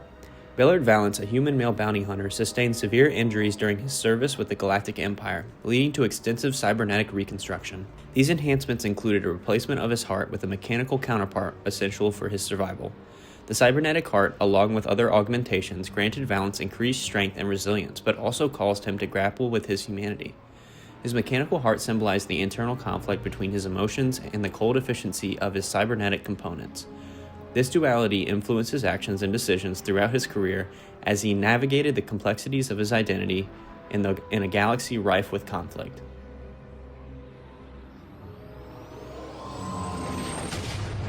Iskat. The 13th sister, born Iskat Akaris, was a Picorian female who transitioned from Jedi Knight to Inquisitor under Darth Vader during the Galactic Empire's rise. As a Jedi, she participated in the First Battle of Geonosis, marking the onset of the Clone Wars. Following Order 66, she willingly joined the Inquisitorius, seeking to uncover truth about her past. Notably, she killed 3 Jedi on her initial hunt and later assisted in tracking down former Jedi Master Eth Koth. During her time as an Inquisitor, she developed a close relationship with a fellow Inquisitor, Tulan Yaluna. Their bond deepened over time, leading them to consider leaving the Inquisitorius together. Their intentions were discovered by Darth Vader, who viewed their plans as betrayal, and in response, Vader attempted to eliminate them upon their return to the Inquisitorius headquarters. Yuluna intervened, allowing the 13th sister to escape. The couple fled across Coruscant with Vader in pursuit, and during the chase, they managed to temporarily incapacitate Vader by striking him with a speeder. However, as the 13th sister prepared to deliver a final blow, Vader used the Force to immobilize both her and Yuluna, ultimately killing both of them. Von Reg. Baron Elric Von Reg was a skilled pilot and major in the First Order, flying a Crimson TIE Baron Space Superiority Interceptor. He played a key role in combating New Republic forces, including engaging Poe Dameron and Kazuda Xeno, though they ultimately escaped with critical intelligence. Von Reg also conspired with Commander Pyre, Captain Phasma, and pirates to stage attacks on the Colossus refueling station, aiming to force its leader, Captain Doza, into accepting First Order control. His actions highlighted the First Order's aggressive tactics to expand its influence.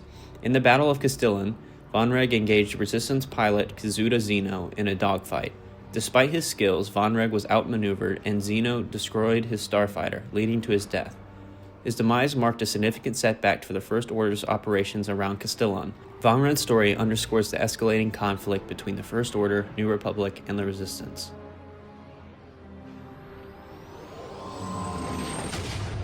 Kylo Ren Zillo Beast. The Zillo Beast, a gargantuan serpent-like creature with near impenetrable armor, was revealed as a god by the Benthani people. During a confrontation between the Galactic Empire and the Benthani, Darth Vader engaged in a battle with this formidable creature but was unable to defeat it. Years later, his grandson Kylo Ren sought to subdue the Benthani, who had been expanding their territory aggressively. When diplomatic efforts failed, a battle ensued, during which the Zillo beast emerged. Demonstrating remarkable resolve, Kylo Ren leaped into the creature's mouth and killed it from within. This act led the Benthenni to cease hostilities and submit to First Order authority.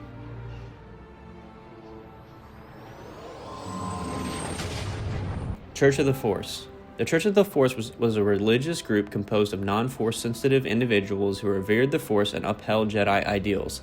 During the High Republic era, the Church was represented on the Convocation of the Force on Jedha. Under the Galactic Empire, when Jedi practices were forbidden, the Church operated underground, preserving Jedi teachings and anticipating their return.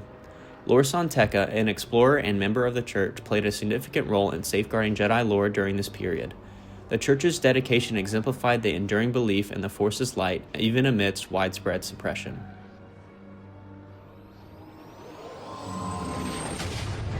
Yup Tashu. Yup Tashu was a human male who served as one of the Emperor Palpatine's closest advisors during the Galactic Empire. Although not Force-sensitive, he was a historian of the dark side and a devoted Sith cultist. Following the Emperor's death at the Battle of Endor, Tashu joined the Imperial Future Council, a group of high-ranking officials who convened to determine the Empire's future. Captured by the New Republic on Akiva, he was later imprisoned on Chandrila. In 5 ABY, Tashu escaped custody with the assistance of Fleet Admiral Gallius Rax, and resurfaced with the Acolytes of the Beyond on Deveron. During the Battle of Jakku, he accompanied Rax to the Jakku Observatory to initiate the Empire's contingency plan. Tashu's unwavering devotion to the dark side and the Sith significantly influenced the remnants of the Empire during its decline.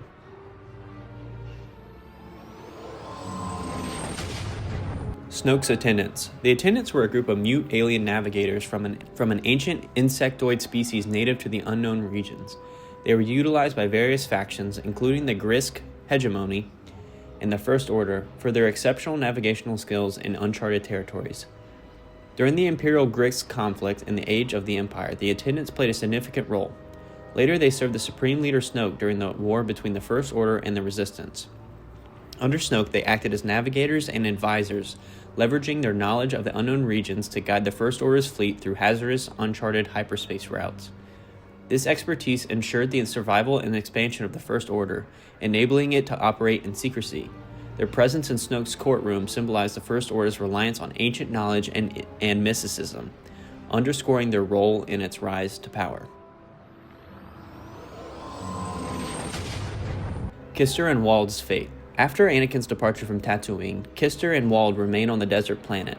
Kister would eventually be freed from slavery by Sabe, Padme Amidala's former handmaiden, as a part of a slave liberation movement conducted in Shmi Skywalker's honor. He was relocated to the planet Grabador III, where he lived in a colony with other freed slaves from Tatooine, including Wald.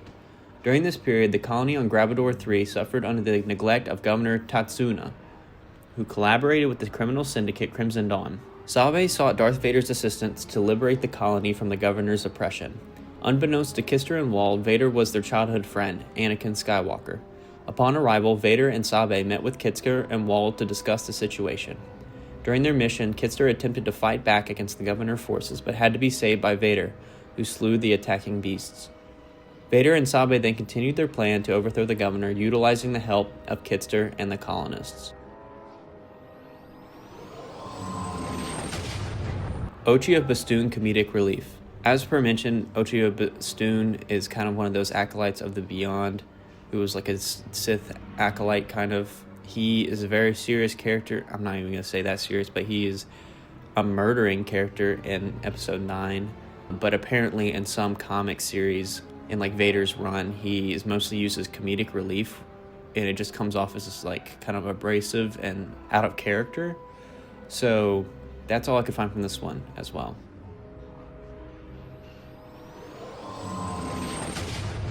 Baby Ben Solo's antics. Han often described Ben as an energetic and unpredictable child. He was full of curiosity and had a knack for getting into trouble, whether tinkering with starships or using his force powers in ways he didn't fully understand. There are hints that Ben's force sensitivity manifested in uncontrolled outbursts, which occasionally frightened those around him, including himself. Leia and Han did their best to reassure him, but they didn't know always how to handle his powers.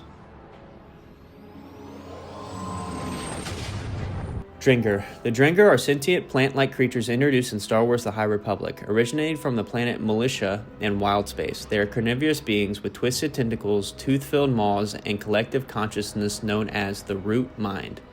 Strongly connected to the dark side of the Force, the Dringer can dominate and corrupt other beings, including Jedi. During the High Republic era, they emerged as a significant galactic threat, spreading rapidly and causing widespread destruction. The Dringer crisis lasted for about a year and saw the Jedi struggling to contain their infestation. Their regenerative abilities and adaptability made them difficult to combat through traditional methods. Additionally, their ability to corrupt minds presented unique challenges for the Jedi Order. Ultimately, the Dringer became a memorable and fearsome enemy, showcasing the darker, untamed forces of the galaxy during the High Republic era.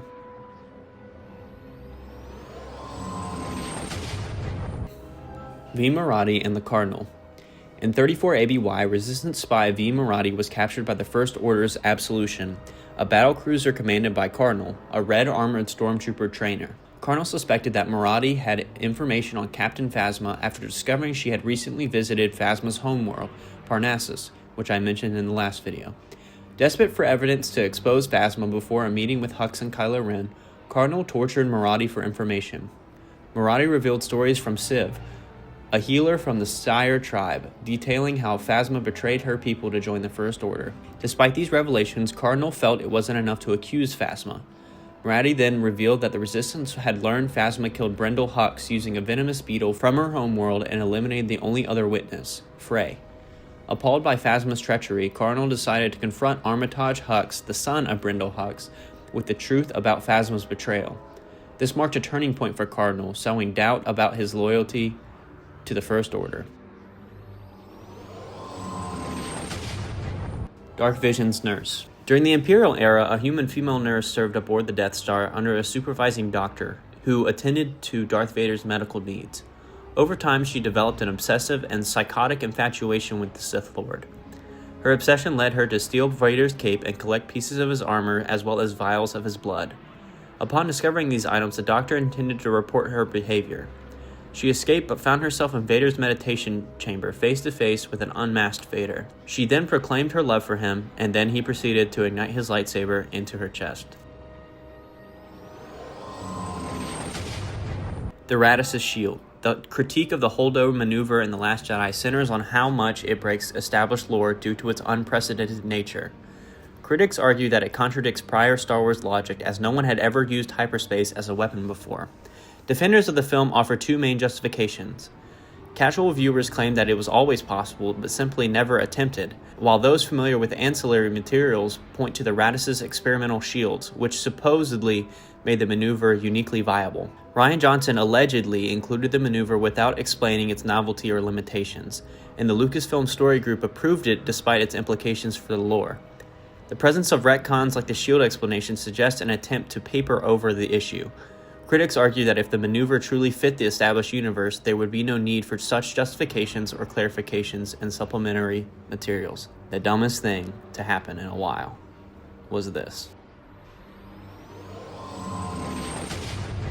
The Jedi Hutt Alliance. During the High Republic era, the Jedi Order formed a temporary and uneasy alliance with the Hutt clan to combat the Drengr, a sentient plant-like species connected to the dark side of the Force, as previously mentioned. The Drengr posed a galaxy-wide threat, spreading destruction and corruption across the Outer Rim. Although the Jedi and the Hutts were both natural adversaries due to the Hutts' criminal enterprises, both groups recognized the Drengr as a common enemy. This unusual partnership allowed them to pool resources and manpower to counter the Drengr infestation more efficiently. The alliance highlighted the Jedi's pragmatic approach to safeguarding the galaxy, even if it meant working alongside morally dubious allies. Despite their collaboration, tensions and distrust between the Jedi and the Hutts remained high throughout their efforts. Once the Drengr threat was mitigated, the alliance dissolved and the groups resumed their usual opposition. Cuban. During the Galactic Civil War, Luke Skywalker, Leia Organa, and Han Solo sought refuge on the secluded moon of Cuban, home to the peaceful clan Marcona, led by Thane Marcona. While there, Luke developed a romantic connection with Tula Marcona, Thane's daughter, who shared her people's serene way of life and offered Luke a rare moment of peace amidst the chaos of war. Their bond grew as Tula admired Luke's connection to the Force, though their relationship was bittersweet due to Luke's duty to the Rebel Alliance and his path as a Jedi. This respite was interrupted when the Empire discovered the location and sent Scar Squadron, an elite trooper unit, to capture them. A battle erupted between the rebels, Clan Marcona, and the Scar Squadron, during which Thane Marcona was killed while defending his people. Tula fought bravely alongside her clan, but the rebels ultimately escaped by stealing a Sentinel-class landing craft from the Imperial forces. Though their connection was brief, Tula left a lasting impression on Luke, providing him with a glimpse of personal happiness and the values of peace. The events on Hubin, including Luke's relationship with Tula and the loss of Clan Marcona's leader, underscored the sacrifices made during the Galactic Civil War.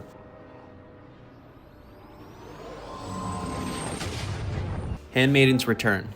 Star Wars Darth Vader Volume 6, Return of the Handmaidens, explores the evolving relationship between Darth Vader and Sabe, a former handmaiden of Padme Amidala. Initially seeking revenge for Padme's death, Sabe discovers Vader's true identity as Anakin Skywalker and believes there is still good in him. Hoping to redeem him, she allies with Vader, but their partnership is fraught with challenges, including confrontation with a corrupt Imperial governor and the pirate Jewel Tambor. Sabe's loyalty wavers as she struggles with the moral compromises of working alongside Vader. The Emperor becomes aware of Sabe's intentions, leading to a tense confrontation that tests her resolve and Vader's allegiance to the dark side. The volume delves into the themes of redemption, loyalty, and the enduring influence of Padme's memory on Vader.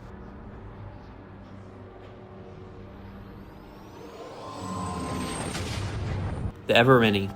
The Evereni were a nomadic humanoid species distinguished by their slate gray skin and pitch black eyes. Originally from the planet Everon, they were forced to abandon their homeworld after the Great Storm devastated it, leading to centuries of internal conflicts. These wars ultimately compelled the surviving Evereni to flee into the galaxy.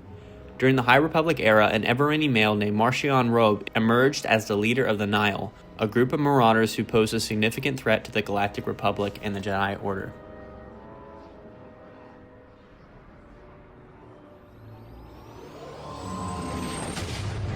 Blade of Bordata. Porter Engel, known as the Blade of Bordata, is a Krukian Jedi Master and an accomplished cook who lived during the High Republic era. Distinguished by his enormous beard, Engel was a legendary figure within the Jedi Order. He formed a sibling-like bond with fellow Jedi Barash Sylvian, and together they resolved disputes on the galactic frontier. Engel specializing in combat and Sylvian in sensing the Force and perceiving others' intentions. In his earlier years, Engel wielded a blue-bladed Shoto lightsaber alongside with his regular lightsaber, demonstrating exceptional skill in combat. Despite his formidable reputation as a warrior, Engel also had a passion for cooking, often preparing meals for his fellow Jedi. His multifaceted talents and deep commitment to the Jedi way made him a respected and admired member of the Order during the High Republic era. The Nameless. The Nameless, also known as the Shri Ka-Ra, or Eaters of the Force, are mysterious creatures that prey on Force-sensitive individuals by consuming the living Force. Their presence induces severe effects in Force users, including hallucinations, loss of connection to the Force, and potentially death, leaving victims as lifeless husks. These beings emerged as significant adversaries during the High Republic era, posing a substantial threat to the Jedi Order. Their origins and nature remain largely enigmatic, adding to the fear and danger they represent within the galaxy.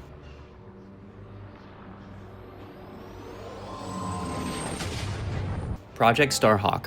Project Starhawk was a New Republic initiative to develop the Starhawk-class battleship, a formidable warship constructed from the components of decommissioned Imperial Star Destroyers. The project aimed to counter the remnants of the Galactic Empire during the Galactic Civil War. The Starhawk class featured advanced tractor beam technology, enabling it to effectively immobilize enemy vessels. The Nadiri dockyard served as the primary construction site for these battleships. The Empire became aware of Project Starhawk and sought to thwart its progress, leading to significant confrontations between Imperial forces and the New Republic. The Starhawk-class battleships played a crucial role in the New Republic's efforts to establish peace and stability in the galaxy.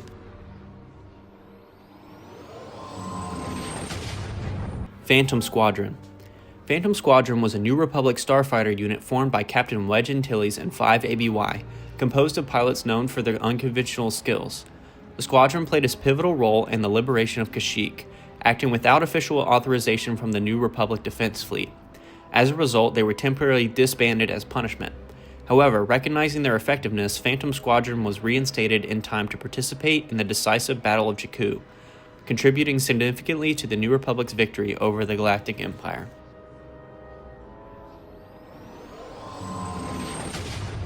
Tiger Jedi. I'm assuming this is who it is, because he looks like a tiger, but maybe it's something else, but I'm pretty sure it's this. Jackson was a Togorian Jedi who served on the Jedi Order during the final years of the Galactic Republic. As a youngling, he trained at the Jedi Temple on Coruscant, where he was part of the Tibidi clan and befriended fellow initiates Gare and a Trandoshan and Krish, a Wookiee. During his training, he witnessed lightsaber demonstrations by Jedi Masters Yoda and Dooku, whom he admired. By 26 BBY, Jackson had attained the rank of Jedi Knight. That year, he was dispatched to the planet Sullust to investigate the Kaldana Syndicate, a criminal organization involved in arms and smuggling. On Sullust, he encountered Count Dooku, who had previously left the Jedi Order and secretly had become a Sith Lord. Dooku offered his resistance, and Jackson, recalling his past admiration for the former Jedi Master, accepted. Together, they located the Syndicate's base. When confronted by the Syndicate's guards, Dooku revealed his red lightsaber, indicating his allegiance to the Sith. Despite his surprise, Jackson fought alongside Dooku against the criminals, and after the battle, Dooku betrayed Jackson, using the Force to manipulate a blaster and fatally shoot him in the back. Jackson was characterized by his loyalty to the Jedi Order and his admiration for Dooku, which ultimately led to his downfall. Physically, he had yellow eyes and orange and white fur with black stripes, typical of the Togorian species, and a tiger.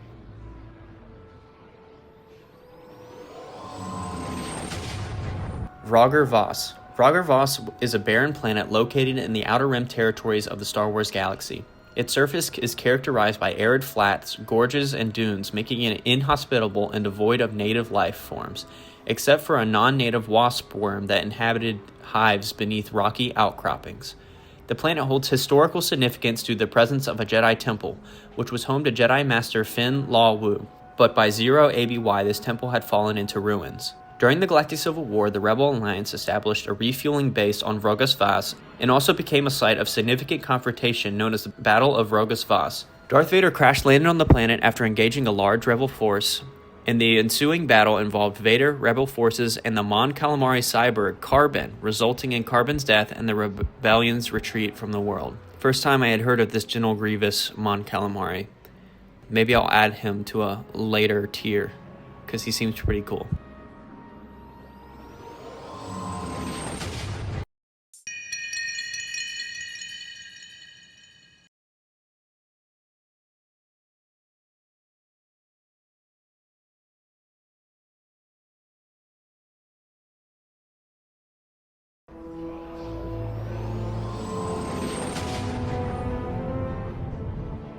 Kiza. Kiza was a Pentoran female and member of the Acolytes of the Beyond, a cult that revered the Sith and the dark side of the Force. She grew up in the impoverished areas of Coronet City on Corellia, harboring resentment toward perceived oppressors. After the Battle of Endor, Kiza was recruited by Yup Tashu, a former advisor to Emperor Palpatine, into the Acolytes. During the Coronet City Revolution, Kiza infiltrated the local peace and security station, freeing fellow Acolyte Remy and killing several officers. She later participated in an attack on the New Republic outpost on Deveron, where she wore the mask of Viceroy Exim Pashad, a Sith artifact that further consumed her with the dark side. Under its influence, she killed her lover Remy. Years later, Kiza encountered Luke Skywalker on Nightside, where she channeled the power of a Sith through the mask and wielded Darth Not's lightsaber. Kiza eventually resided on a large asteroid known as Kiza's World, located on the edge of the Red Honeycomb Zone in the Unknown Regions. She lived there for many years until her death in 21 ABY.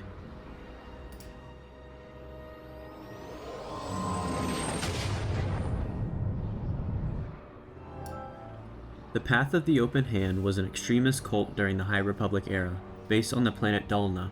Founded by Sashar Wold, a former Guardian of the Wills, the group believed that any use of the Force was a misuse, opposing organizations like the Jedi Order. Under the leadership of Alicia Zeveron, known as the Mother, the cult acquired a creature called the Leveler, which targeted Force-sensitive individuals. They used the Leveler to disrupt peace efforts, notably on the moon Jedha. inciting anti-Jedi sentiments and contributing to the Battle of Jedha. Internal conflicts led to a schism within the group. Marta Rowe, a prominent member, reformed the cult into the more militant path of the Closed Fist, declaring war against the Jedi. The original path of the Open Hand eventually dissolved, with remnants evolving into groups like the Elders of the Path and influencing the formation of the Nile Marauders.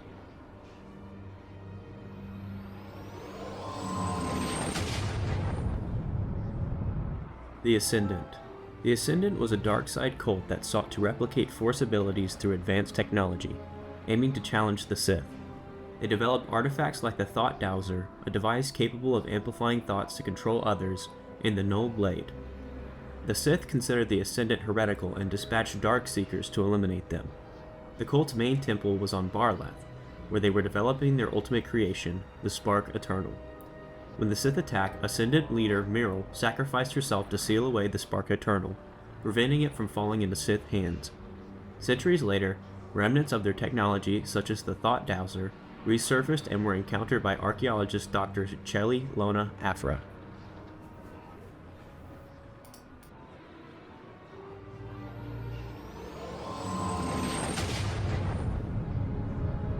Barlath University. The University of Barlath is a prestigious academic institution. The University of Barlath is a prestigious academic institution located on the planet Barlath. It is renowned for its extensive research and studies in various fields, including archaeology and ancient technologies. The university's archives and facilities have attracted scholars and researchers from across the galaxy, making it a hub for academic pursuit and discovery. Notably, the university has been associated with the Ascendant, a dark side cult previously mentioned that sought to replicate Force abilities through technology. This university would also have in attendance Dr. Chelly Lona Afra in her days as a student.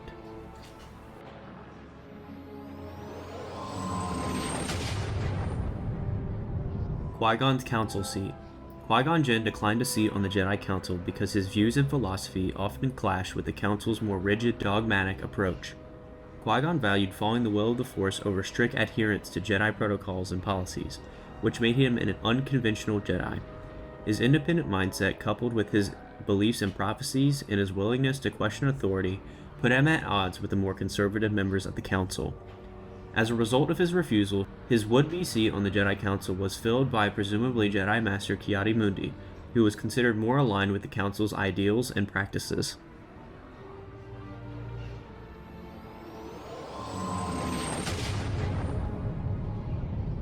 Marva F. the Empire.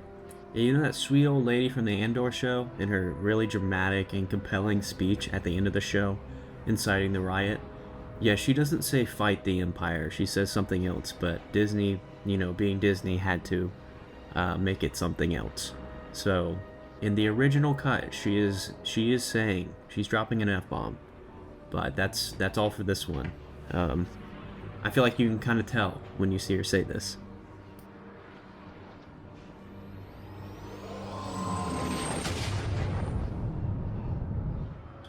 When did Poe and Rey meet? This is another one of those how did this happen in the sequel trilogy things. Poe and Rey meet each other at the end of The Force Awakens, yet Poe introduces himself in The Last Jedi as well. Just another example of more sloppy handiwork in the sequel trilogy. Just a lot of inconsistencies here, but that's all.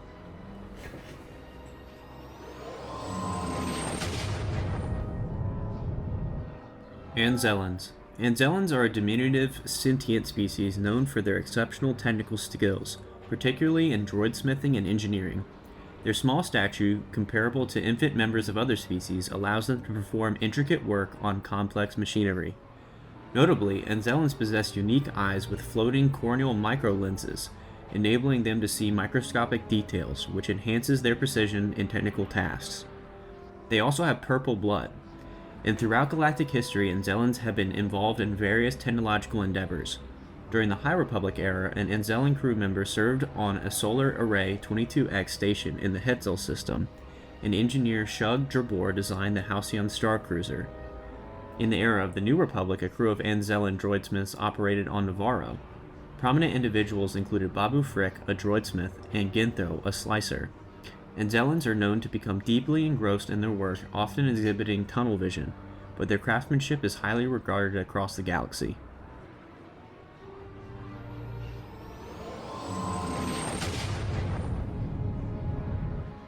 Endor's many moons. The moons of Endor orbit the gas giant Endor in the Star Wars universe, with the most famous being the forest moon of Endor, known for its lush forests and towering trees. The forest moon is home to the Ewoks, a primitive but resourceful species. It served as the setting for the pivotal battle in Return of the Jedi, where the Rebel Alliance destroyed the second Death Star. While Canon focuses on the forest moon, Star Wars Legends expands the lore, suggesting Endor has 9 total moons. Other moons include a barren desert moon and a water moon with vast oceans, though they remain unexplored. Endor's moon system lies on the galaxy's fringe, making it remote and strategically obscure.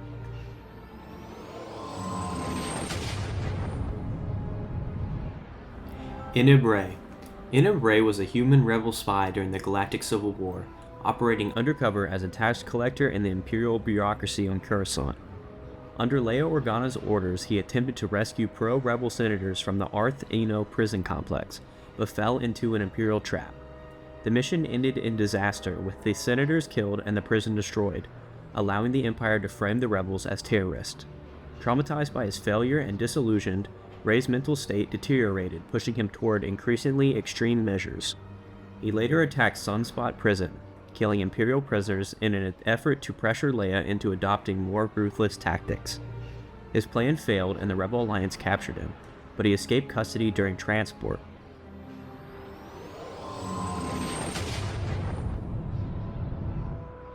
Chancellor Villacham.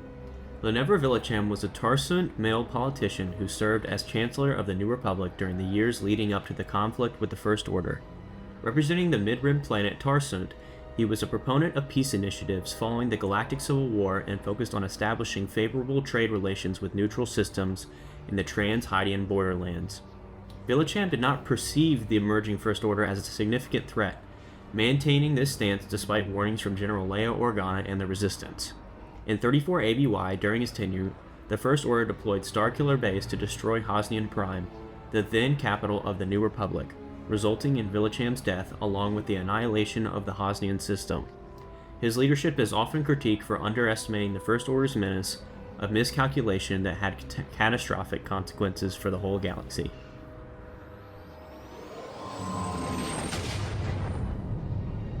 Project Augur. Project Augur was an Imperial mining operation on the planet Zepho, initiated under Emperor Palpatine's directive to excavate ancient artifacts. The Empire displaced Zepho's inhabitants to facilitate the project, but the planet's electromagnetic winds and hostile fauna rendered much of their mining technology ineffective. Officer Crane, known for her reckless leadership, took command to revitalize the stagnant project, resulting in numerous casualties among her troops and workers due to the mining accidents and wildlife attacks. Crane herself perished while attempting to conceal an artifact she believed would curry favor with the Emperor. The project faced cancellation until former Jedi Padawan Cal Kestis uncovered 2 ancient Zephonian tombs, prompting the Empire to reactivate Project Augur with increased forces, including stormtroopers, purge troopers, and the Second Sister, an Inquisitor tasked with hunting Kestis.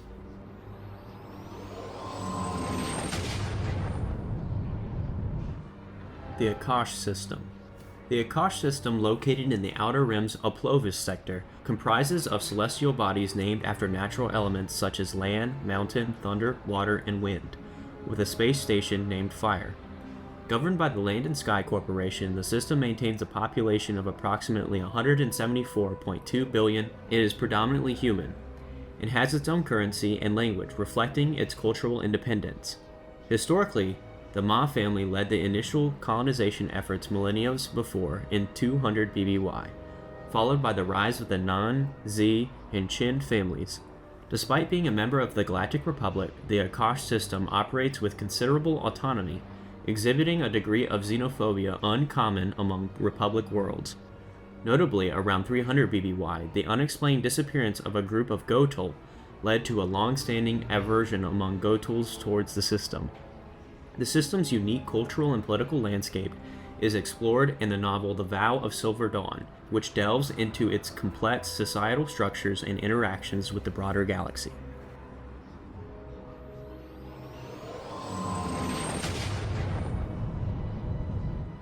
Solo star. Solo was the unofficial name given to the microstar hyperspatial singularity that formed when the planet Elam imploded during the war between the First Order and the Resistance. This catastrophic event resulted in the creation of a unique stellar phenomenon. The star was named in honor of Han Solo, a hero of the rebellion who was tragically killed by his son Kylo Ren during the Battle of Starkiller Base.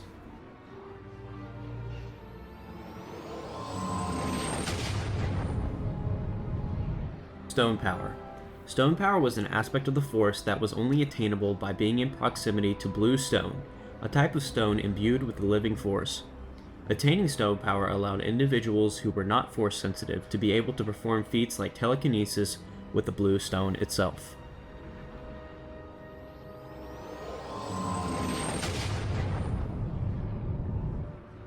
Return of the Tags. The House of Tag was a prominent and affluent human noble family in the Star Wars universe known for their significant influence and wealth. They owned the Tag Corporation, a powerful megacorporation with mining facilities on Lukazek and various subsidiaries. The family governs a region of the galaxy referred to as Tag Space. Historically, they have been staunch supporters of the Galactic Empire, providing resources and military support. Notable members include Cassio Tag, an Imperial officer who rose to the rank of general after the Battle of Yavin.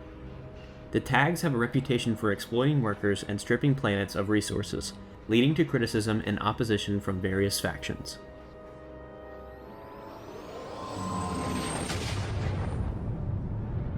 Sith Binding Statues.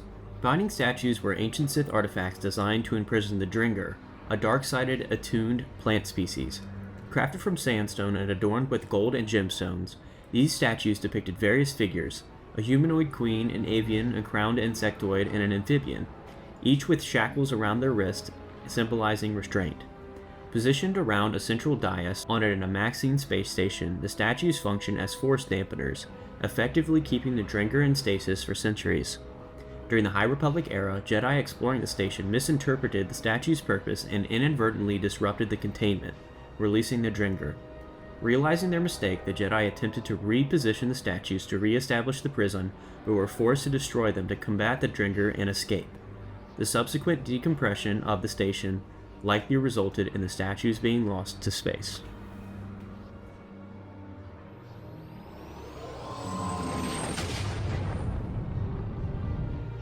Hunt for Sol Rivas. Hunt for Rivas is a comic story that delves into Captain Phasma's actions following the events of Star Wars Episode 7, The Force Awakens. In this narrative, Phasma embarks on a mission to eliminate Lieutenant Sol Rivas, a First Order officer who possesses knowledge of her role in lowering Starkiller Base's shields, a betrayal that led to the base's destruction. Determined to protect her reputation and eliminate any loose ends, Phasma tracks Rivas across various planets, showcasing her relentless pursuit and tactical prowess. The story provides deeper insight into Phasma's character, highlighting her commitment to self-preservation and the lengths she will go to maintain her standing within the First Order. This comic is part of the larger Star Wars canon, offering fans a closer look at the complexities of one of the sequel trilogy's enigmatic antagonists.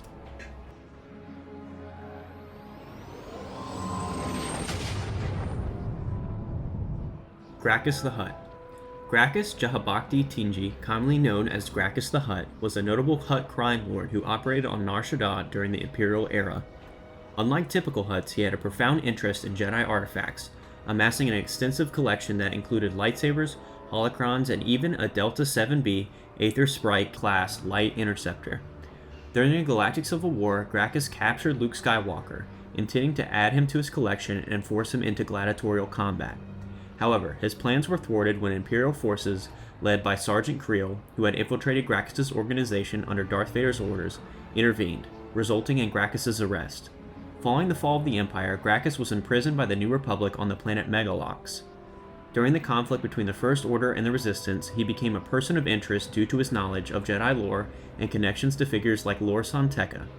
This led to a mission where Resistance's Black Squadron, led by Poe Dameron, sought his assistance, temporarily aligning him to gain valuable information.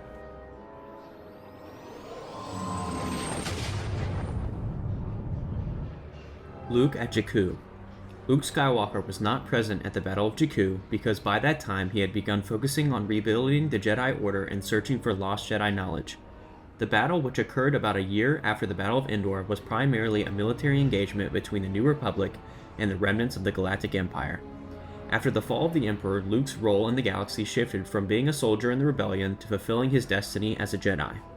He sought to understand the deeper mysteries of the Force and recover Jedi lore that had been lost during the rise of the Empire.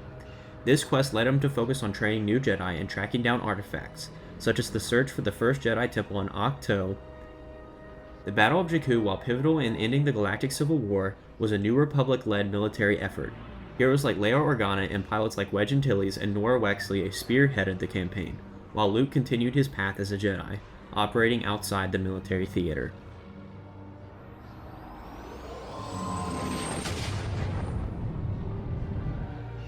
Blade Squadron. Blade Squadron was an elite B-Wing starfighter unit that served the Rebel Alliance and later the New Republic during the Galactic Civil War. They played a pivotal role in several key battles, including the Battle of Endor, where they successfully destroyed the Imperial-class Star Destroyer, the Devastator.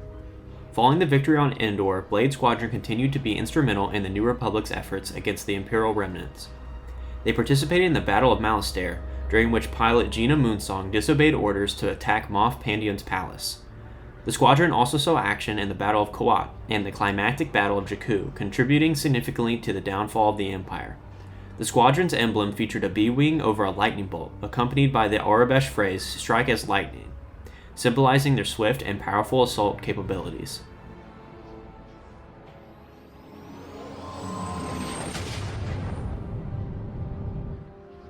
Different Jedha Force religions. Jedha, a sacred moon in the galaxy, is renowned for being a spiritual hub, particularly for those attuned to the Force. Its rich history and connection to the Kyber crystals makes it a pilgrimage site for numerous Force-based religions and beliefs. These faiths differ in their practices and philosophies, but they all share a reverence for the Force in its various manifestations.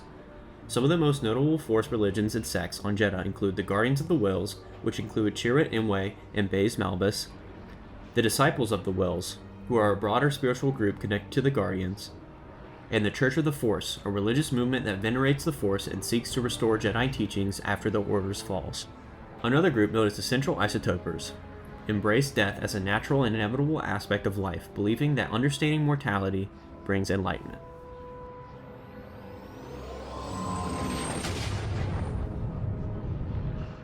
Anakin wanted to lead the Order at 12. When Anakin Skywalker was 12 years old, he faced a period of frustration and doubt about his place in the Jedi Order. This struggle was explored in Jedi Quest: The Path of Truth by Jude Watson. At this age, Anakin was still adjusting to the strict, disciplined life of the Jedi after his earlier years as a slave on Tatooine.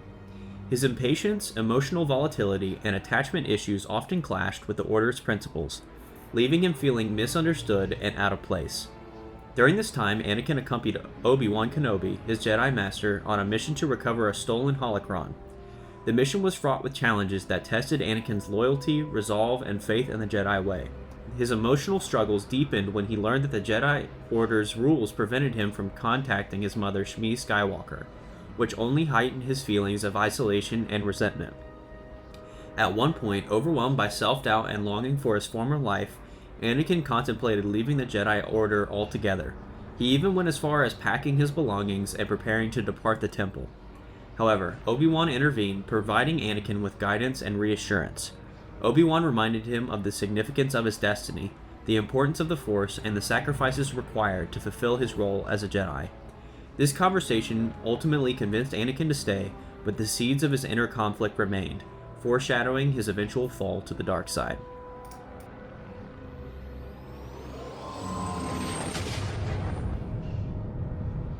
Bausch, a male Ubiz bounty hunter from the Uba 4, led a crew of fellow Ubiz operative during the Imperial era.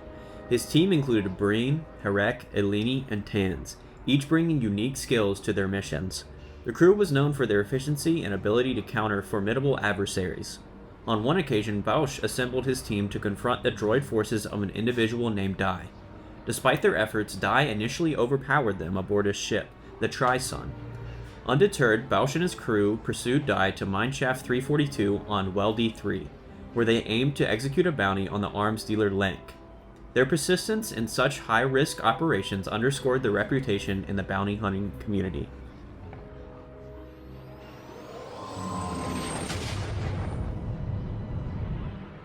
Will Lark at Anakin's funeral. Will Lark was basically this pilot guy from a book series that I forgot to write down, so that's on me. But basically, he saw Luke at the funeral pyre where he was burning Darth Vader's body. To me, this seems like a little bit cheap. I feel like that should have just been a moment between Luke and his father. But this guy, Will Lark, was also there. He was just watching creepily at a distance.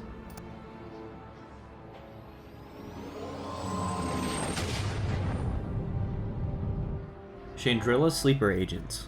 After the fall of the Empire, sleeper agents were secretly planted on Chandrilla by Imperial remnants to destabilize the New Republic.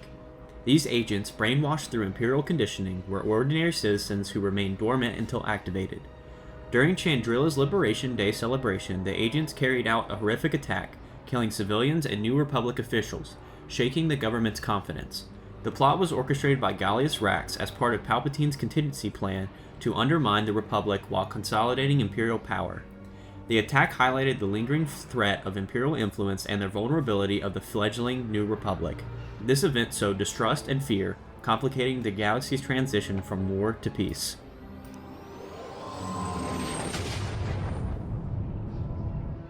Force and Destiny sourcebooks. The Star Wars Force and Destiny sourcebooks expand the Force and Destiny RPG by offering new options for Force-sensitive characters. Each sourcebook focuses on specific careers like Guardian or Mystic, introducing specializations, force powers, and equipment to enhance gameplay. They also delve into Force-related lore, providing narrative hooks, locations, and NPCs for story development. This is basically just a little extra stuff for like Dungeons and Dragons for Star Wars people.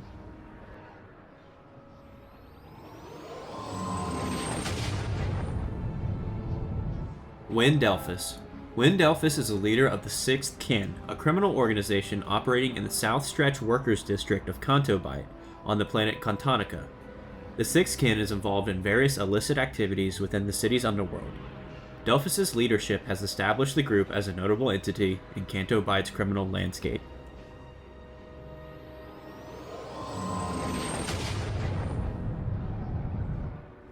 Cobalt Squadron. The Last Jedi Cobalt Squadron is a young reader's novel by Elizabeth Wine, published on December 15, 2017.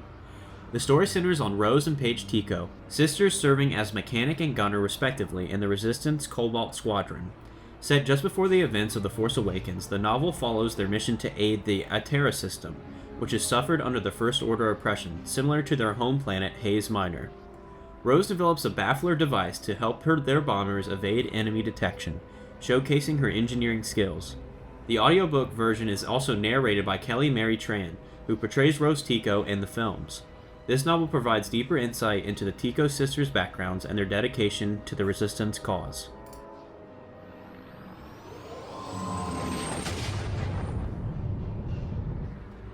Tanalorr. Tanalorr is a serene, force-rich planet located in the Kobo system, hidden within the hazardous Kobo Abyss Nebula. It was discovered during the High Republic era by Jedi Knight Dagan Gera, who established a Jedi temple there as a beacon of light on the galactic frontier. Due to its seclusion and strong connection to the Force, the planet was ideal for Jedi activities. However, a Nihil invasion forced the Jedi Council to abandon the planet, a decision that enraged Gera and contributed to his fall to the dark side. Centuries later, Jedi Knight Cal Kestis rediscovered Tanalorr during the Galactic Empire's reign. Kestis and his allies sought to use Tanalorr as a sanctuary for those persecuted by the Empire, particularly Force-sensitive individuals supported by the Hidden Path Network. The planet's history reflects its initial promise as a Jedi haven, its abandonment under threat, and its rediscovery as a symbol of hope and resistance. Tanalorr stands as a testament to resilience and the enduring fight for freedom in the galaxy. And shout out to all these people, but hate to break it to you, but Tanalorr is mine.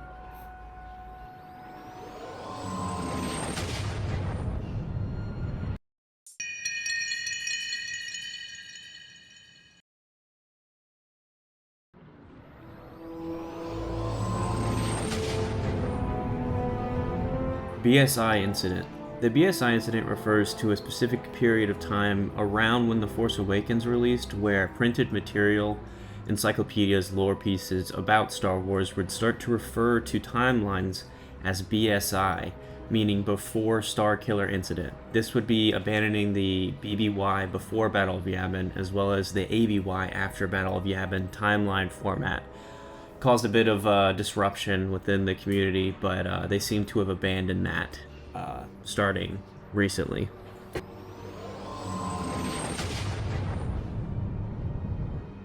Vern's Light Whip. Vernestra Rwoh, a Jedi Knight during the High Republic era, wielded a unique purple-bladed lightsaber that she personally modified to function both as a standard lightsaber and a light whip. This dual functionality was activated by twisting a ring on the hilt, allowing her to switch between modes as needed.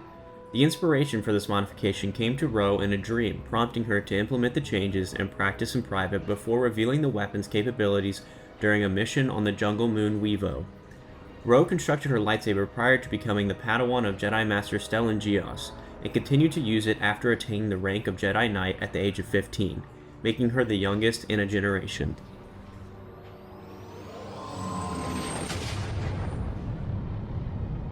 Unspeakable Rebel Superweapon.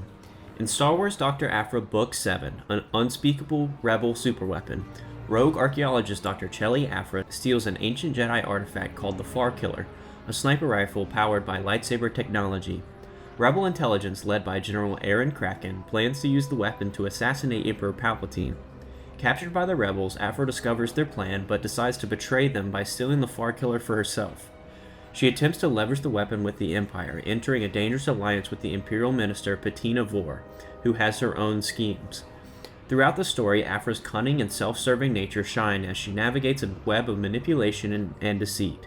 Her interactions with figures like ex-girlfriend Captain Magna Tolvan and Wookiee bounty hunter Black Krrsantan further complicate her plans. The narrative explores Aphra's moral ambiguity and highlights her ability to exploit opportunities for survival.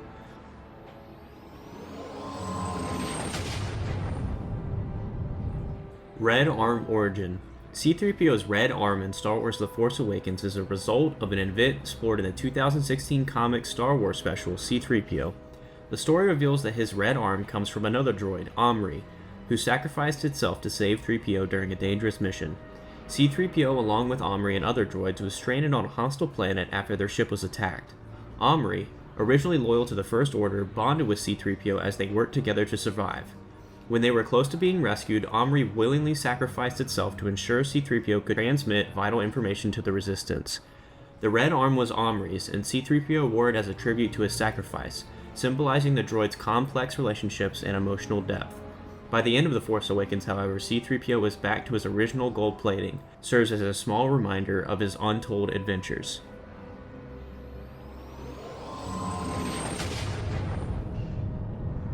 Obi-Wan EOP meet.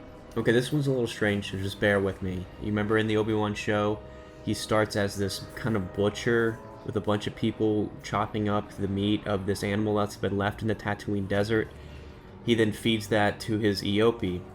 Multiple things here. EOPs, as I can find, are more so herbivores, so they don't really eat meat, so that's a little strange. And then also, this creature out in the middle of the desert they're chopping up for pieces of meat. Is the meat not going bad because it's sitting in the sun all day? There's just a lot of questions here, and that's really all I could find for this entry.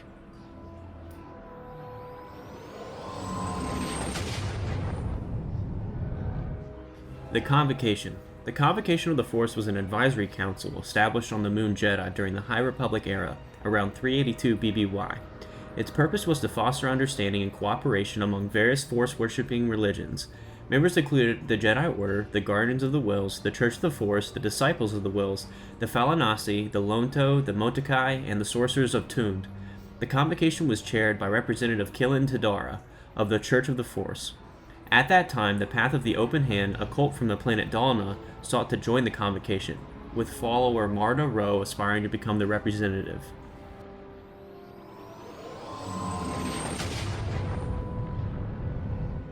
Exegol Kyber Mountain. Exegol, a desolate planet in the unknown regions, was a hidden stronghold of the Sith. Beneath its surface lay a vast mountain of Kyber crystals, which the Sith Eternal cultists exploited for their dark purposes. These Kyber crystals, naturally attuned to the Force, were subjected to intense suffering and manipulation by the cultists, a process believed to amplify their power. Fragments mined from this Kyber mountain were integral to Emperor Palpatine's schemes, notably powering the planet's destroying super lasers mounted on the Final Order's fleet of Star Destroyers. The Kyber mountain's significance extended beyond mere weaponization. During a visit to Exegol, Darth Vader encountered the subterranean formation and witnessed firsthand the rituals performed by the Sith cultists. The crystals emitted agonizing screams, a testament to the torment inflicted upon them, which resonated throughout the Force.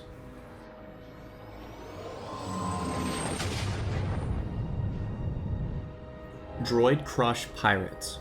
The Droid Crush Pirates of Bastoon, led by Captain Aught-6, are a group of droid pirates associated with Bastoon. They have been involved in various conflicts, including a raid on Nightside in the Therazai system, heavy casualties. Following this, Ochia Bastoon sought assistance from the Sith Eternal to aid his hunt for Rey.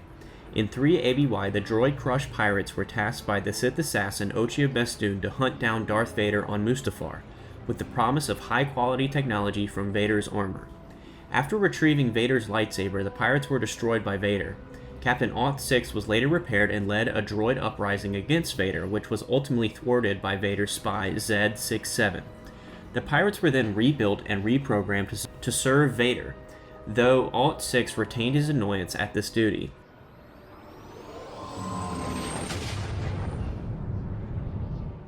Ray Hollis. Ray Hollis was the human male from Naboo who served as a sergeant in the Rebel Alliance Special Forces during the Galactic Civil War. He played a key role in constructing Echo Base on Hoth in 3 ABY. While there, he met Jedi Knight Luke Skywalker, and though initially skeptical of the Jedi Order, Hollis formed a bond with Luke.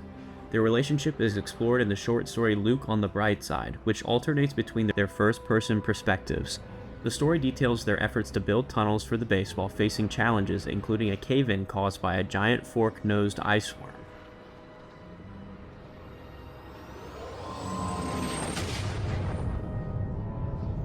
Rapier Squadron. Rapier Squadron was a T-85 X-Wing starfighter unit within the New Republic Starfleet, led by Commander Poe Dameron. The 4-member squadron was tasked with patrolling the Mirren sector to safeguard trade routes from threats such as the Hutts, the Guavian Death Gang, and Conja Club. During their patrols, Rapier Squadron encountered the First Order, who successfully hijacked the Ysera Zide, a vessel they were escorting. In the ensuing conflict, Rapier Squadron engaged the hijackers, but the First Order managed to commandeer the ship and escape into hyperspace.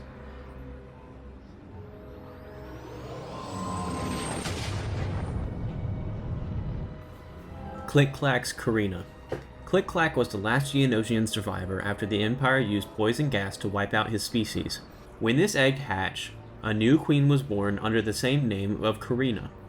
While Karina was unable to produce, she used a droid factory to create B-1 droids resembling her species. Her actions were driven by a desire to repopulate Geonosis and rebuild her people's empire. After her factory was taken by Darth Vader, Karina survived, vowing that her vision for Geonosis and its people would continue, despite the Empire's interference.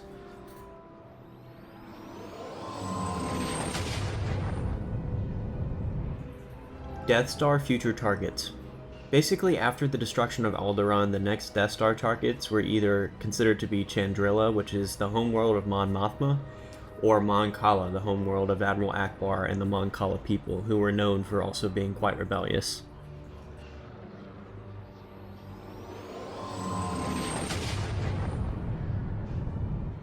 Clitobacter. Clitobacter is a devastating bacterial bioweapon developed by the Path of the Open Hand, a faction within the High Republic era of the Star Wars universe.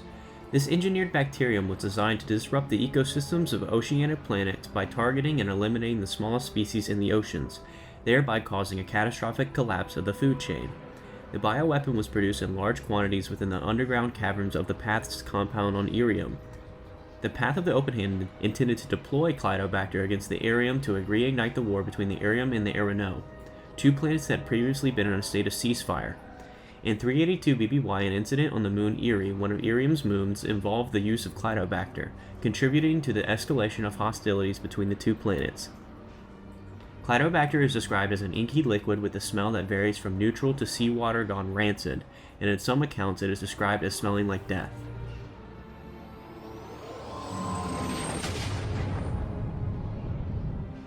Eldra Cadus. Eldra Cadus was a Jedi Padawan who was captured by the Xerxes cartel before the invasion of Naboo. She was rescued by Darth Maul after a crash on the moon of Dragskull, where they fought together against bounty hunters. Despite being a Padawan, she held her own in a duel with Maul, even trapping him under rocks. However, Maul ultimately killed her to prevent knowledge of his betrayal from spreading. Maul reflected on how she could have made a strong Sith, but he killed her to satisfy his anger.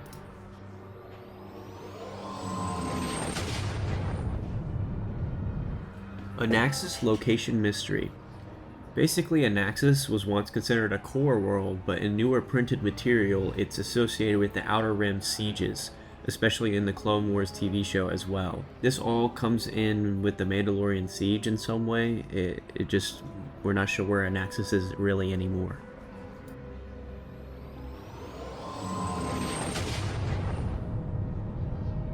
Not all Neimoidians. The Neimoidians spent the first 7 years of their life as grubs, maggot-like larvae that were forced to compete with each other on a limited food supply. Neimoidian drones were Neimoidians who were purposely restricted in their diet and never fully emerged from their grub state on purpose by more advanced Neimoidians.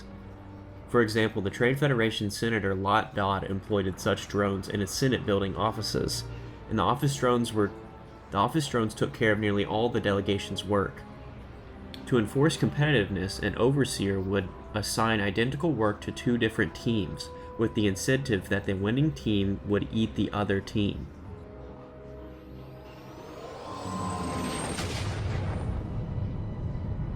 Rings of Vale. The Rings of Vale are ancient artifacts crafted by the Architects of the Vale, a secret society of artisans from the city of Vale on the planet Dianeth.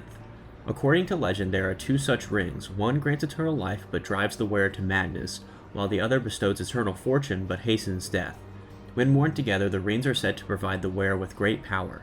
However, they are also considered cursed, with tales of explorers who ventured to Dianeth that went mad after encountering unspeakable horrors. During the Imperial era, the archaeology student Deto Yao hired the rogue archaeologist Dr. Chelly Afra to find the ring so that she could write her thesis on the artifact. Afra took the job, aware of the artifact's value, but found that Ronan Tag, a member of the powerful House of Tag, also sought the rings. Afra and her crew ventured into the underground area featuring colorful iconography that Afra believed dated back to the Old Republic.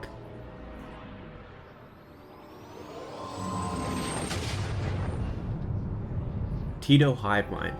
Teedos were a sentient reptilian species native to the planet Jakku in the western reaches. They were diminutive in height and had gray-green skin, most of which was covered in wrappings to protect them from the intense heat of their homeworld. Teedos made no distinction between individuals, and so each member of the species was simply named Teedo. The species experienced an unknown form of telepathic communication between the two. The species experienced an unknown form of telepathic connection between individuals, and Teedo were known to recall events that happened to other Teedo.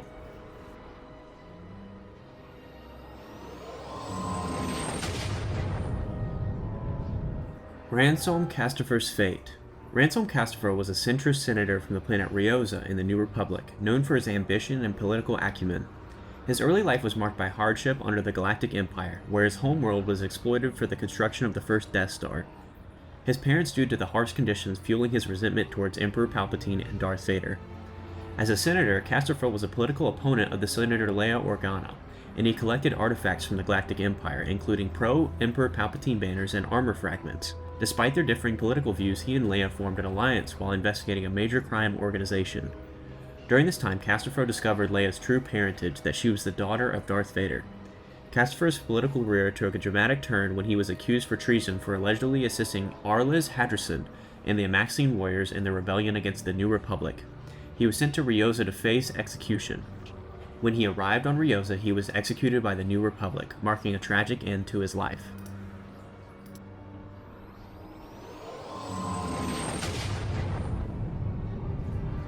Clias Pterodine. Clias Pterodine was a Zeltron male Padawan of the Jedi Order during the High Republic era. He was known for his arrogance and lack of humility, often clashing with his fellow Padawan Tylera Yorick and their Jedi Master Kiababa. Pterodine discovered the Archive of Forbidden Artifacts, a collection of darkside artifacts, and later located the Yellow Shrine on Mount Bigja. Against the wishes of their masters, he persuaded Yorick to explore the shrine with him.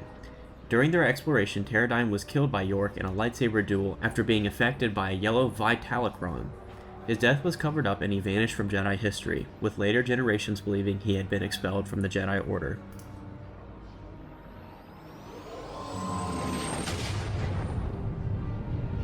Bonbrak and Zelian linguistic ancestor.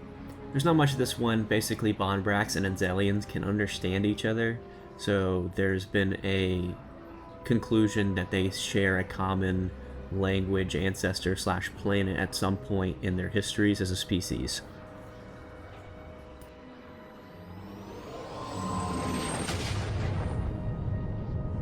Pride Corporate Sector. High Colonel Pride was a seasoned officer in the Imperial military, serving as a captain during the Battle of Jakku. Following the deaths of his superiors, he asserted control over his battle group, assuming command as their self-appointed High Colonel. By 21 ABY, Pride continued to hold the rank of High Colonel and focused on reuniting the remnants of the Galactic Empire, believing the galaxy needed order and stability. Operating under the emerging command structure from the unknown regions, Pride's factions secretly collaborated with the Corporate Sector Authority, the CSA, using codename Steadfast to hide their association.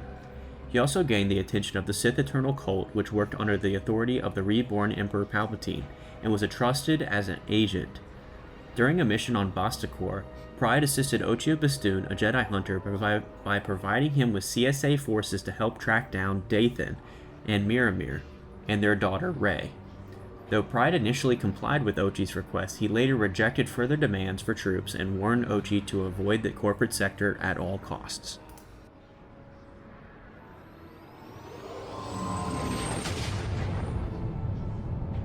The Hidden Hand. The Hidden Hand was a secret criminal syndicate operating in the Star Wars galaxy. It engaged in covert activities, including hiring assassins and influencing galactic events from the shadows. The syndicate was eventually targeted by Darth Vader, who infiltrated its ranks as a part of its mission to eliminate potential threats to the Sith. Not much is known about the Hidden Hand. The group's activities and structure reflected the galaxy's underworld's complex and shadowy nature.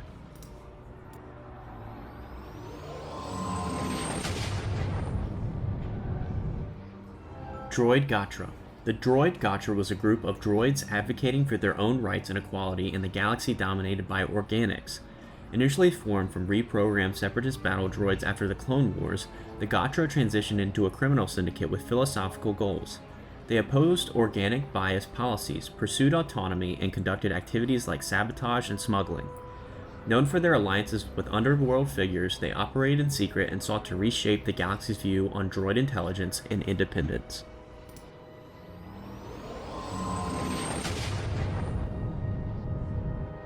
Free Virgilia. The Free Virgilia class bunker buster was a heavily armed corvette developed for the Resistance during its conflict with the First Order. Named after Free Virgilia, it was built to carry out precision strikes against large warships and fortified positions. Featuring ion cannons, turbo lasers, and heavy armor, the ship could deliver significant firepower while enduring enemy attacks. It played a prominent role in battles such as the evacuation of Dakar, showcasing its devastating firepower and strategic importance to the Resistance.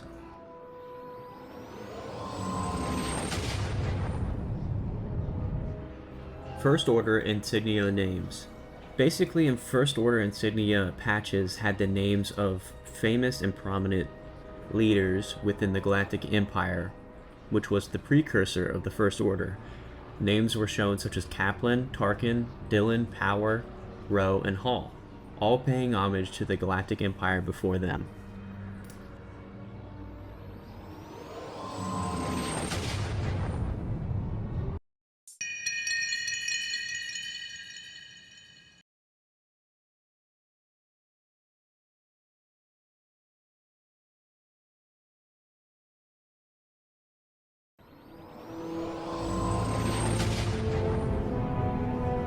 Necropolis Pit Stop.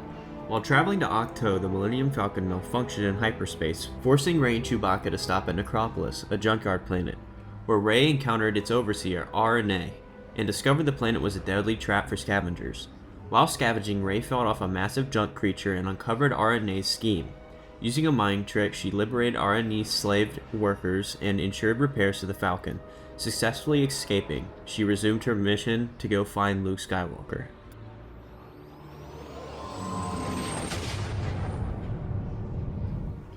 Wizard origin. This is wizard in terms of that's a cool thing, like sort of like it's more of an English saying.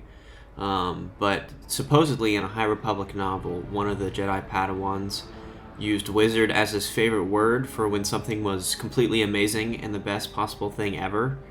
And that is the official origin of the meaning of wizard in that context in Star Wars. So, interesting submission on this iceberg. Pretty useless piece of information.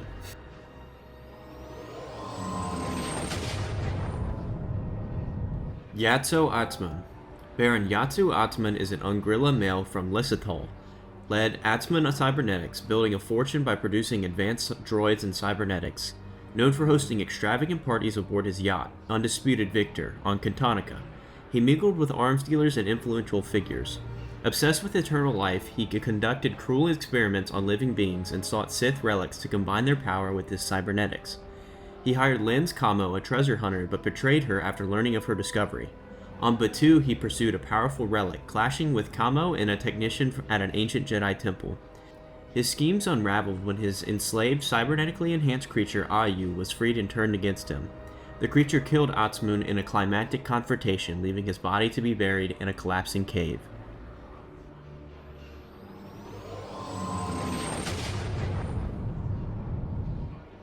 Port in a Storm. Port in a Storm was a reddish amber alcoholic drink in the Star Wars universe. It had a potent flavor and a high alcohol content, making it suitable only for those with a strong tolerance. The drink was notable for its intensity and was likely enjoyed in a social or celebratory settings within the galaxy.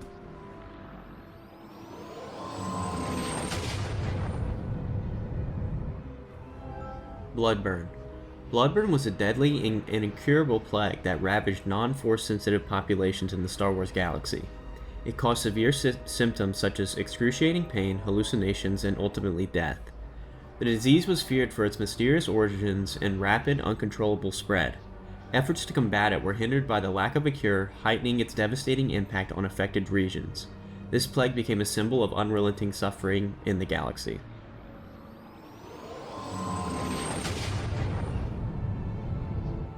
Nema the Hutt. Nema the Hutt was a female Hutt crime lord on Jakku, ruling from a temple where she enslaved visitors and controlled regional traffic. During the Galactic Empire's presence on Jakku, she collaborated with Gallius Rax, supplying kidnapped orphans in exchange for weapons. She later aided Ray Sloane's mission to Jakku Observatory, which Rax ambushed, wounding Nema. Despite surviving with bounty hunter Jas Amari's help, she was eventually assassinated. Her legacy endured through the Nema outpost, and legends grew around her gilded remains, worshipped by a Hutt revering group.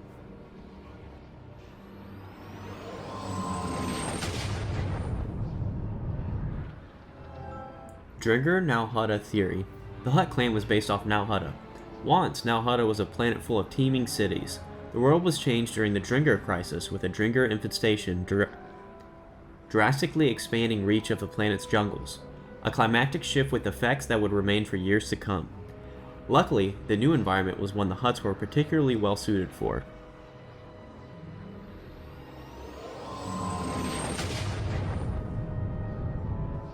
The Crymora.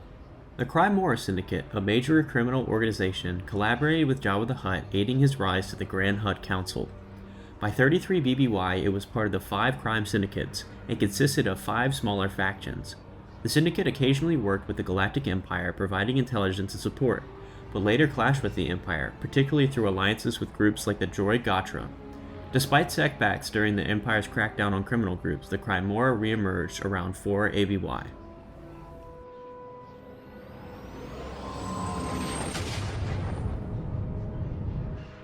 Guavian Death Gang Biology. The Guavian Death Gang is a criminal syndicate known for its red-armored, cybernetically enhanced soldiers. These recruits pledge loyalty to the gang in exchange for modifications, including a mechanical reservoir that acts as a secondary heart, pumping chemicals to heighten speed and aggression. Silent in combat, they communicate using high-frequency data streams through faceplate discs. Armed with advanced black market weaponry such as Tosavin munitions, percussive cannons, the gang is a formidable force, driven from core worlds by underworld turmoil.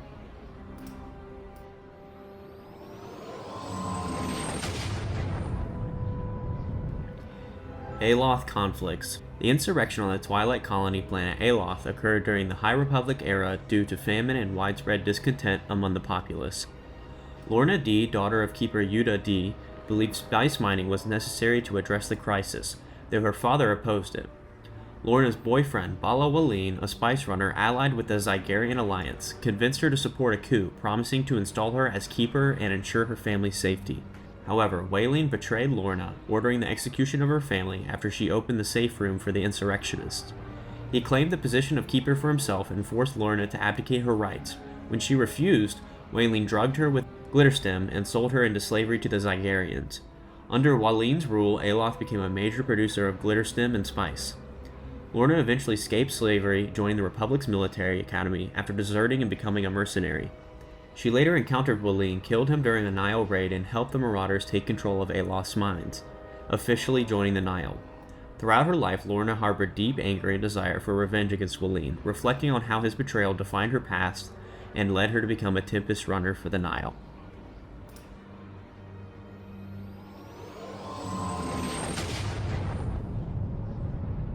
Bazine Nettle.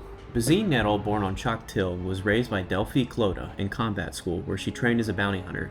After killing her mentor during a mission, she worked as a mercenary for the First Order, including reporting on BB-8's location on Takodana. She later hunted for the Millennium Falcon, interacting with various bounty hunters and characters. Known for her intelligence and elusiveness, she used tools like thermal detonators and fingerprint concealment to further her goals.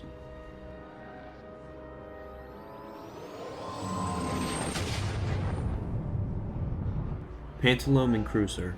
A Pantaloon Cruiser was a type of luxury cruiser containing casinos and cantinas. One Pantaloon Cruiser owned by the Black Sun was visited by Han Solo and his fellow cadets at the Karada Academy.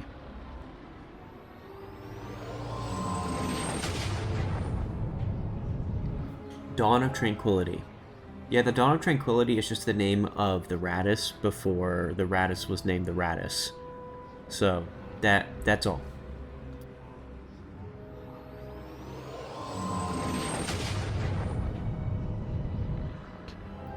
Lumini Pirates. The Lumini Pirates were a pirate group led by a smuggler named Karabani.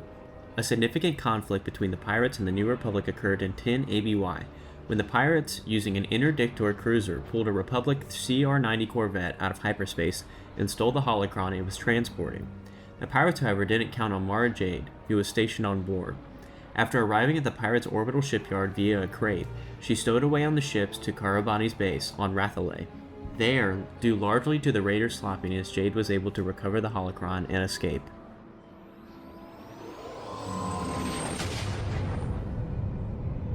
Rey's grandmother.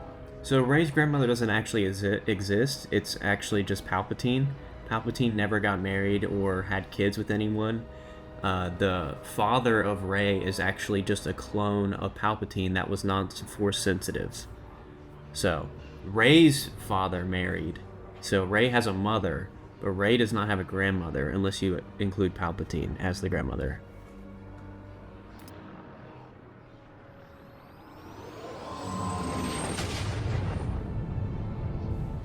Dathan's escape.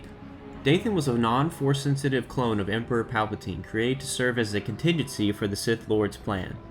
Unlike Palpatine's other creations, Dathan lacked both the Force and the inherent drive for power, which led the Emperor to reject him as unworthy. He grew up on Exegol, and was subject to the dark and oppressive environment of Sith Eternal, but gradually came to reject their teachings and way of life. This rejection marked his ultimate break from his father, Darth Sidious, and the Sith. Around 3 ABY, Dathan witnessed the arrival of Darth Vader and Ochia Bassoon at the Sith Citadel. Their visit proved pivotal for Dathan as he seized the opportunity to plan his escape from Exegol. He arranged for the help of another individual, likely a fellow outcast, to assist him in secretly boarding the starship that had carried Vader and Ochi.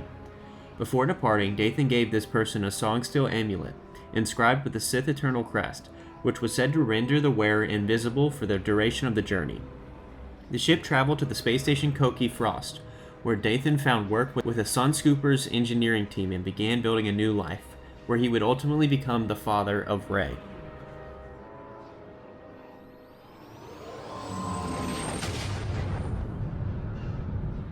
Alderaan Library Archive Heist. The heist of the Alderaanian Data Archive was a mission undertaken by the Resistance during the Cold War era. A Kudan trader named Mick Nutev had acquired a data archive containing remnants of the Royal Library of Alderaan, which was destroyed by the Galactic Empire. He arranged to sell this valuable archive to the First Order, but to prevent this from falling into the wrong people's hands, General Leia Organa assigned Poe Dameron and Black Squadron to intercept it. They used old starfighters to disguise their identities and posed as smugglers. Simultaneously, Han Solo and Chewbacca infiltrated Nutev's cruiser by impersonating First Order operatives. The mission successfully prevented the First Order from acquiring the archive and preserved the cultural heritage of Alderaan.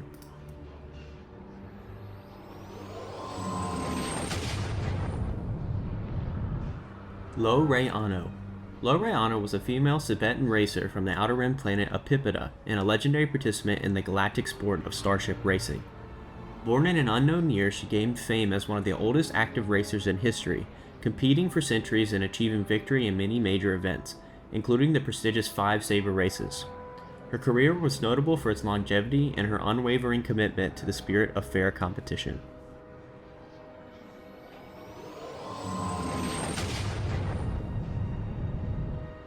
Operation Fracture. Operation Fracture, also known as the Hunt for Galen Erso, referred to the operation undertaken by the Alliance to restore the Republic to extract scientist Galen Erso, so he could testify to the Imperial Senate regarding the existence of a planet-destroying superweapon being employed by the Galactic Empire. However, before the mission began, the objectives were changed to assassinate Erso instead.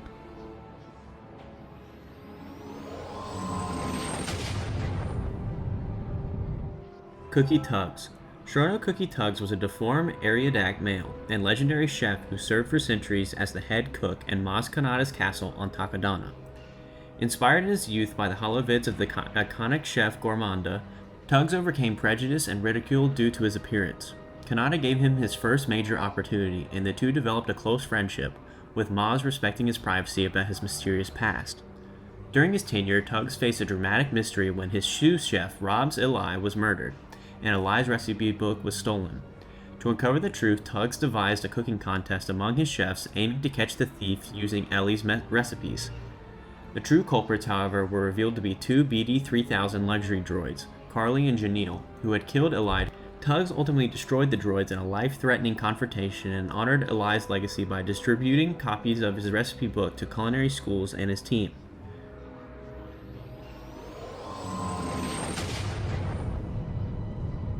Lieutenant Moonsong. Gina Moonsong was a skilled human pilot and member of the Rebel Alliance's Blade Squadron during the Galactic Civil War.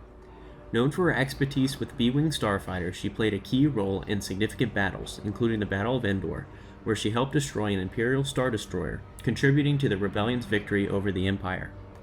Moonsong shared a complex and ambiguous relationship with her squadron leader, Lieutenant Braylon Strom, marked by mutual respect and personal tension.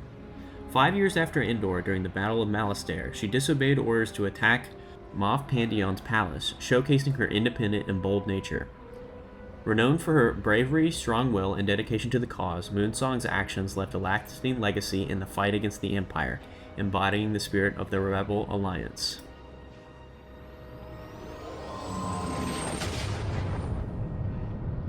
The Mind Moon.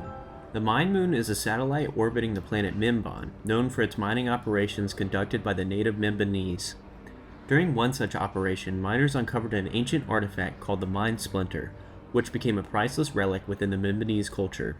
In 28 ABY, the Knights of Ren, led by their master Ren, were hired to steal the Mind Splinter.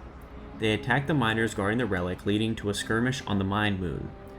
During this conflict, Ben Solo confronted and killed Ren, subsequently taking command of the Knights of Ren. Following this leadership change, the Knights departed from the Mind Moon without obtaining the Mind Splinter.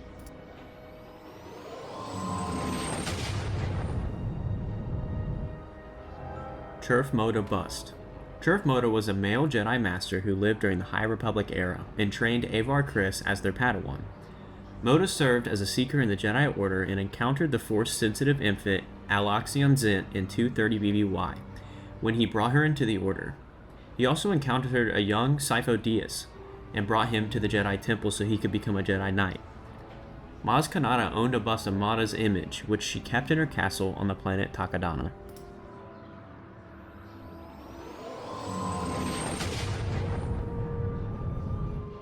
Ansett Island.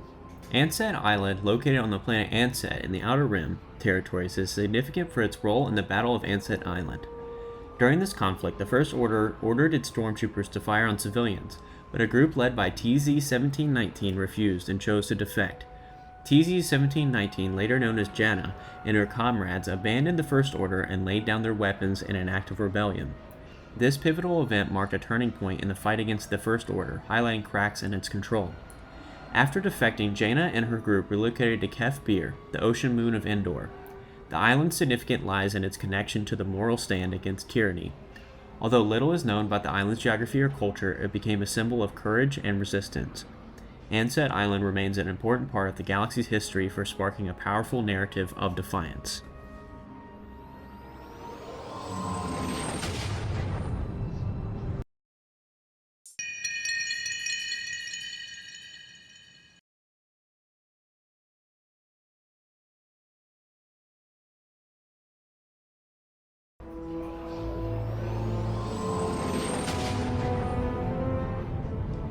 The Gramis Sisters. The Gramis Sisters were twin sisters who were known as a fabulous pair of performance artists in a Canto Bight casino, but were most famous for being the only known source of a legendary vintage of wine. They were patrons from Durlapides. Rombi and Parallella both had a memorable appearance and odd mannerisms. The sisters declared themselves to be from another dimension and sometimes spoke in a seemingly unknown language.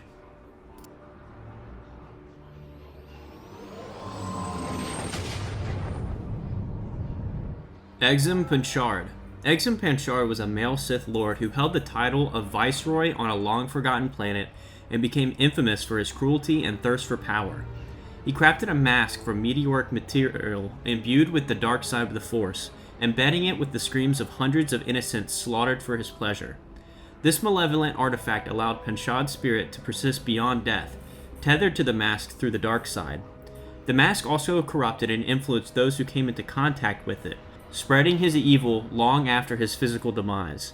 By 5 ABY, Sith devotee Yup Tashu acquired the mask and gifted it to the acolyte Kiza, who became enslaved to its dark influence, further perpetuating Panchard's legacy of destruction.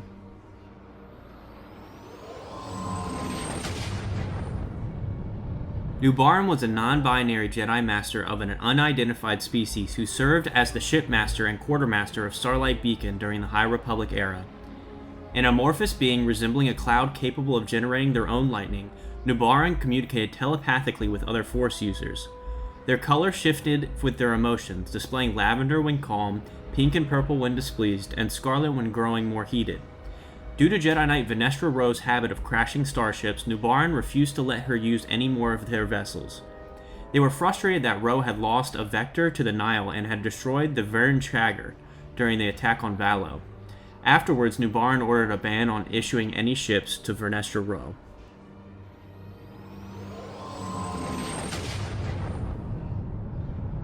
TK-421 and Tarkin. TK-421 was a human male Imperial stormtrooper stationed on the Death Star in 0 BBY after serving on Lasan. He worked alongside the MSE-6 repair droid G7, which he hoped to race on Coruscant if granted a transfer. Through a mishap involving G7's holo recording, Grand Moff Tarkin noticed TK-421 and initiated a clandestine relationship with him, admiring his appearance and cleverness. Tarkin provided gifts such as an antibacterial nanofoam and high-quality textiles and personally ensured TK-421's promotion to station security, believing it would be safer positioning for him. TK-421 hoped their growing relationship would lead to a permanent move to Tarkin's penthouse on Coruscant, where he envisioned a life of comfort and prestige alongside his droid. Despite Tarkin's icy exterior to others, TK-421 revealed that he had often made the Grand Moff laugh and felt deeply cared for in their private interactions. TK-421's first assignment as a security guard was to oversee the Millennium Falcon, where he was ambushed and killed by Han Solo and Luke Skywalker, who used his armor as a disguise to rescue Princess Leia. Tarkin, grieving over TK-421's death, vowed revenge on the rebellion but was killed shortly afterward when the Death Star was destroyed.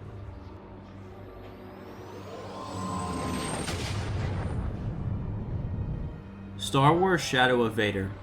Star Wars Shadow of Vader was a planned 5-issue comic book miniseries intended to explore the impact of Darth Vader on various individuals across the galaxy. Each issue was set to present a standalone story from the perspective of different characters who had been affected by Vader's actions, shedding light on the Dark Lord's far-reaching influence. However, the series was ultimately canceled and did not see publication.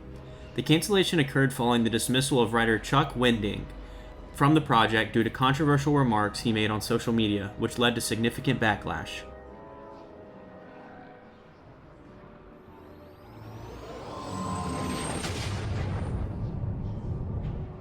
AL1L3.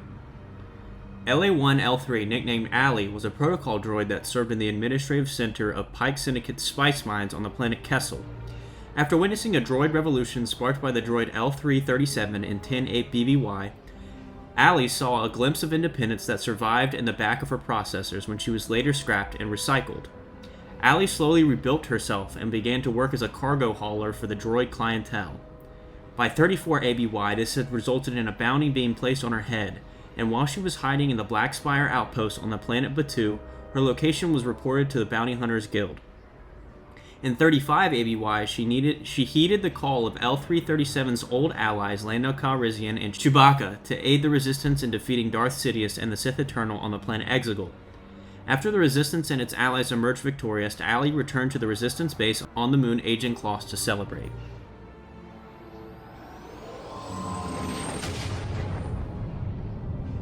TK-7834. Last stock, designated TK-7834, was a male Imperial AT-AT pilot who served in Blizzard Force during the Battle of Hoth and 3 ABY. He piloted Blizzard 1, the AT-AT of General Maximilian Veers, alongside gunner TK-5187. During the battle, the vehicle was taken down by a rebel snowspeeder piloted by Derek Clivian, which crashed into the cabin. Lestock survived the crash and assisted in rescuing General Veers from the rubble of the AT-AT.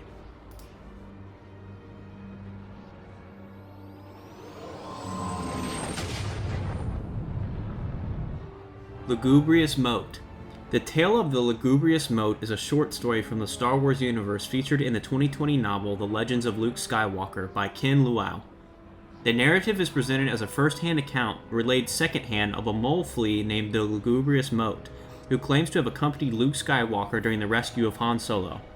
In the story, Lugubrious Moat is a sentient mole flea residing on the hair of Salacious B. Crumb, Jabba the Hutt's court jester. She and Crumb have a mutually beneficial agreement.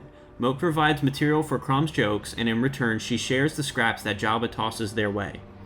This arrangement changes when two droids arrive at Jabba's palace with a message from Luke Skywalker, who claims to be a Jedi Knight.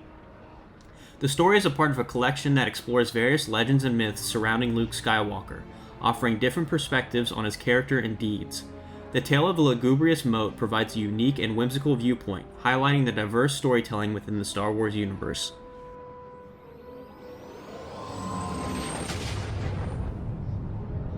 Lanai Porg Common Ancestor. The Lanais are the avian species living on the islands of Ahch-To, where Luke Skywalker went into self-exile. They attended the ancient Jedi temple structures on the islands and had a society with very specific gender roles. The females, or caretakers, took care of the islands, whereas the males, also known as visitors, spent most of their time at sea, fishing and gathering food. While not immediately obvious from their appearance, they have evolved from seabirds and shared a common ancestor with the Porgs, the ubiquitous birds seen around the islands.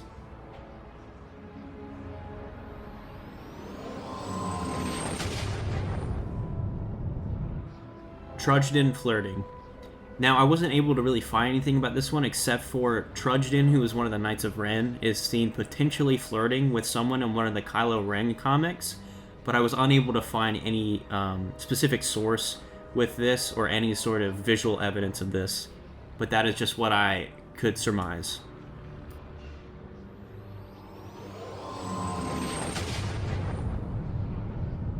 Riley Howell. Riley Howell was a Jedi Master and historian of the Jedi Order. Howell collected many early accounts of explorations and codifications of the Force in the 2 volumes of the Anonomika, Anonomika 1 and Anonomika 2, carefully preserving the original text. These books were a part of the sacred Jedi texts, which dated to the dawn of the Jedi Order, and was a combination of codex, correspondence, and scrapbook that was also held passages written by the original sages that were carefully preserved by Howell. Both volumes of these books eventually came into the possession of Jedi Master Luke Skywalker and were later acquired by his Jedi apprentice Rey in 34 ABY.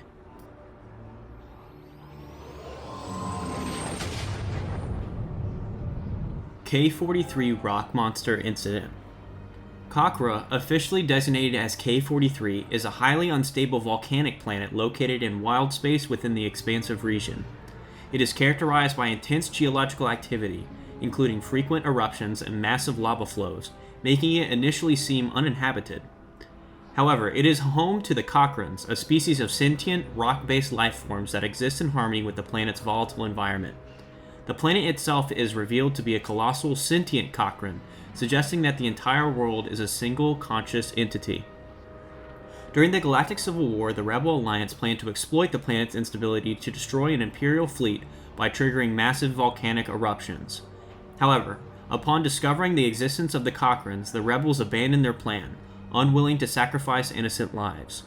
When Imperial forces attempted to exploit the planet instead, Khakra reacted violently, demonstrating its sentience by actively destroying the Star Destroyers in orbit. This allowed the Rebel forces to escape, marking one of the few instances where a planet itself directly intervened in the conflict between the Empire and the Rebellion.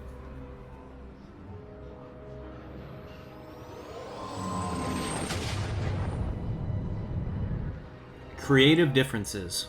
This is just kind of a meme which refers to if there were any directors on the page to direct certain Star Wars projects, these projects would ultimately become canceled due to creative differences, quote unquote. But it usually just followed the pattern of whichever director or writer this was having a project with another company that failed tremendously beforehand, leading to Lucasfilm to make the business decision to part ways due to creative differences, when they were probably just worried that this person would also mess up a Star Wars project.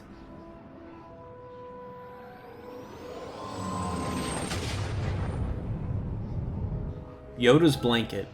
I've perhaps saved the saddest thing in this entire iceberg for the last. So Yoda's blanket, which he's seen using in The Empire Strikes Back as well as The Return of the Jedi, is the blanket in fact he dies in. That blanket is actually not a blanket, it's actually a Jedi cloak that belonged to Master Qui-Gon Jinn. Yoda had found this cloak and taken it into exile with him, and he ultimately died within that, using it as a blanket.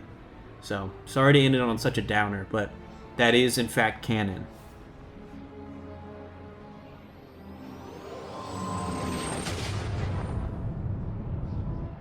Alright everyone, we finally arrived to the end of the iceberg. I hope you've all enjoyed. This project took me many weeks to complete.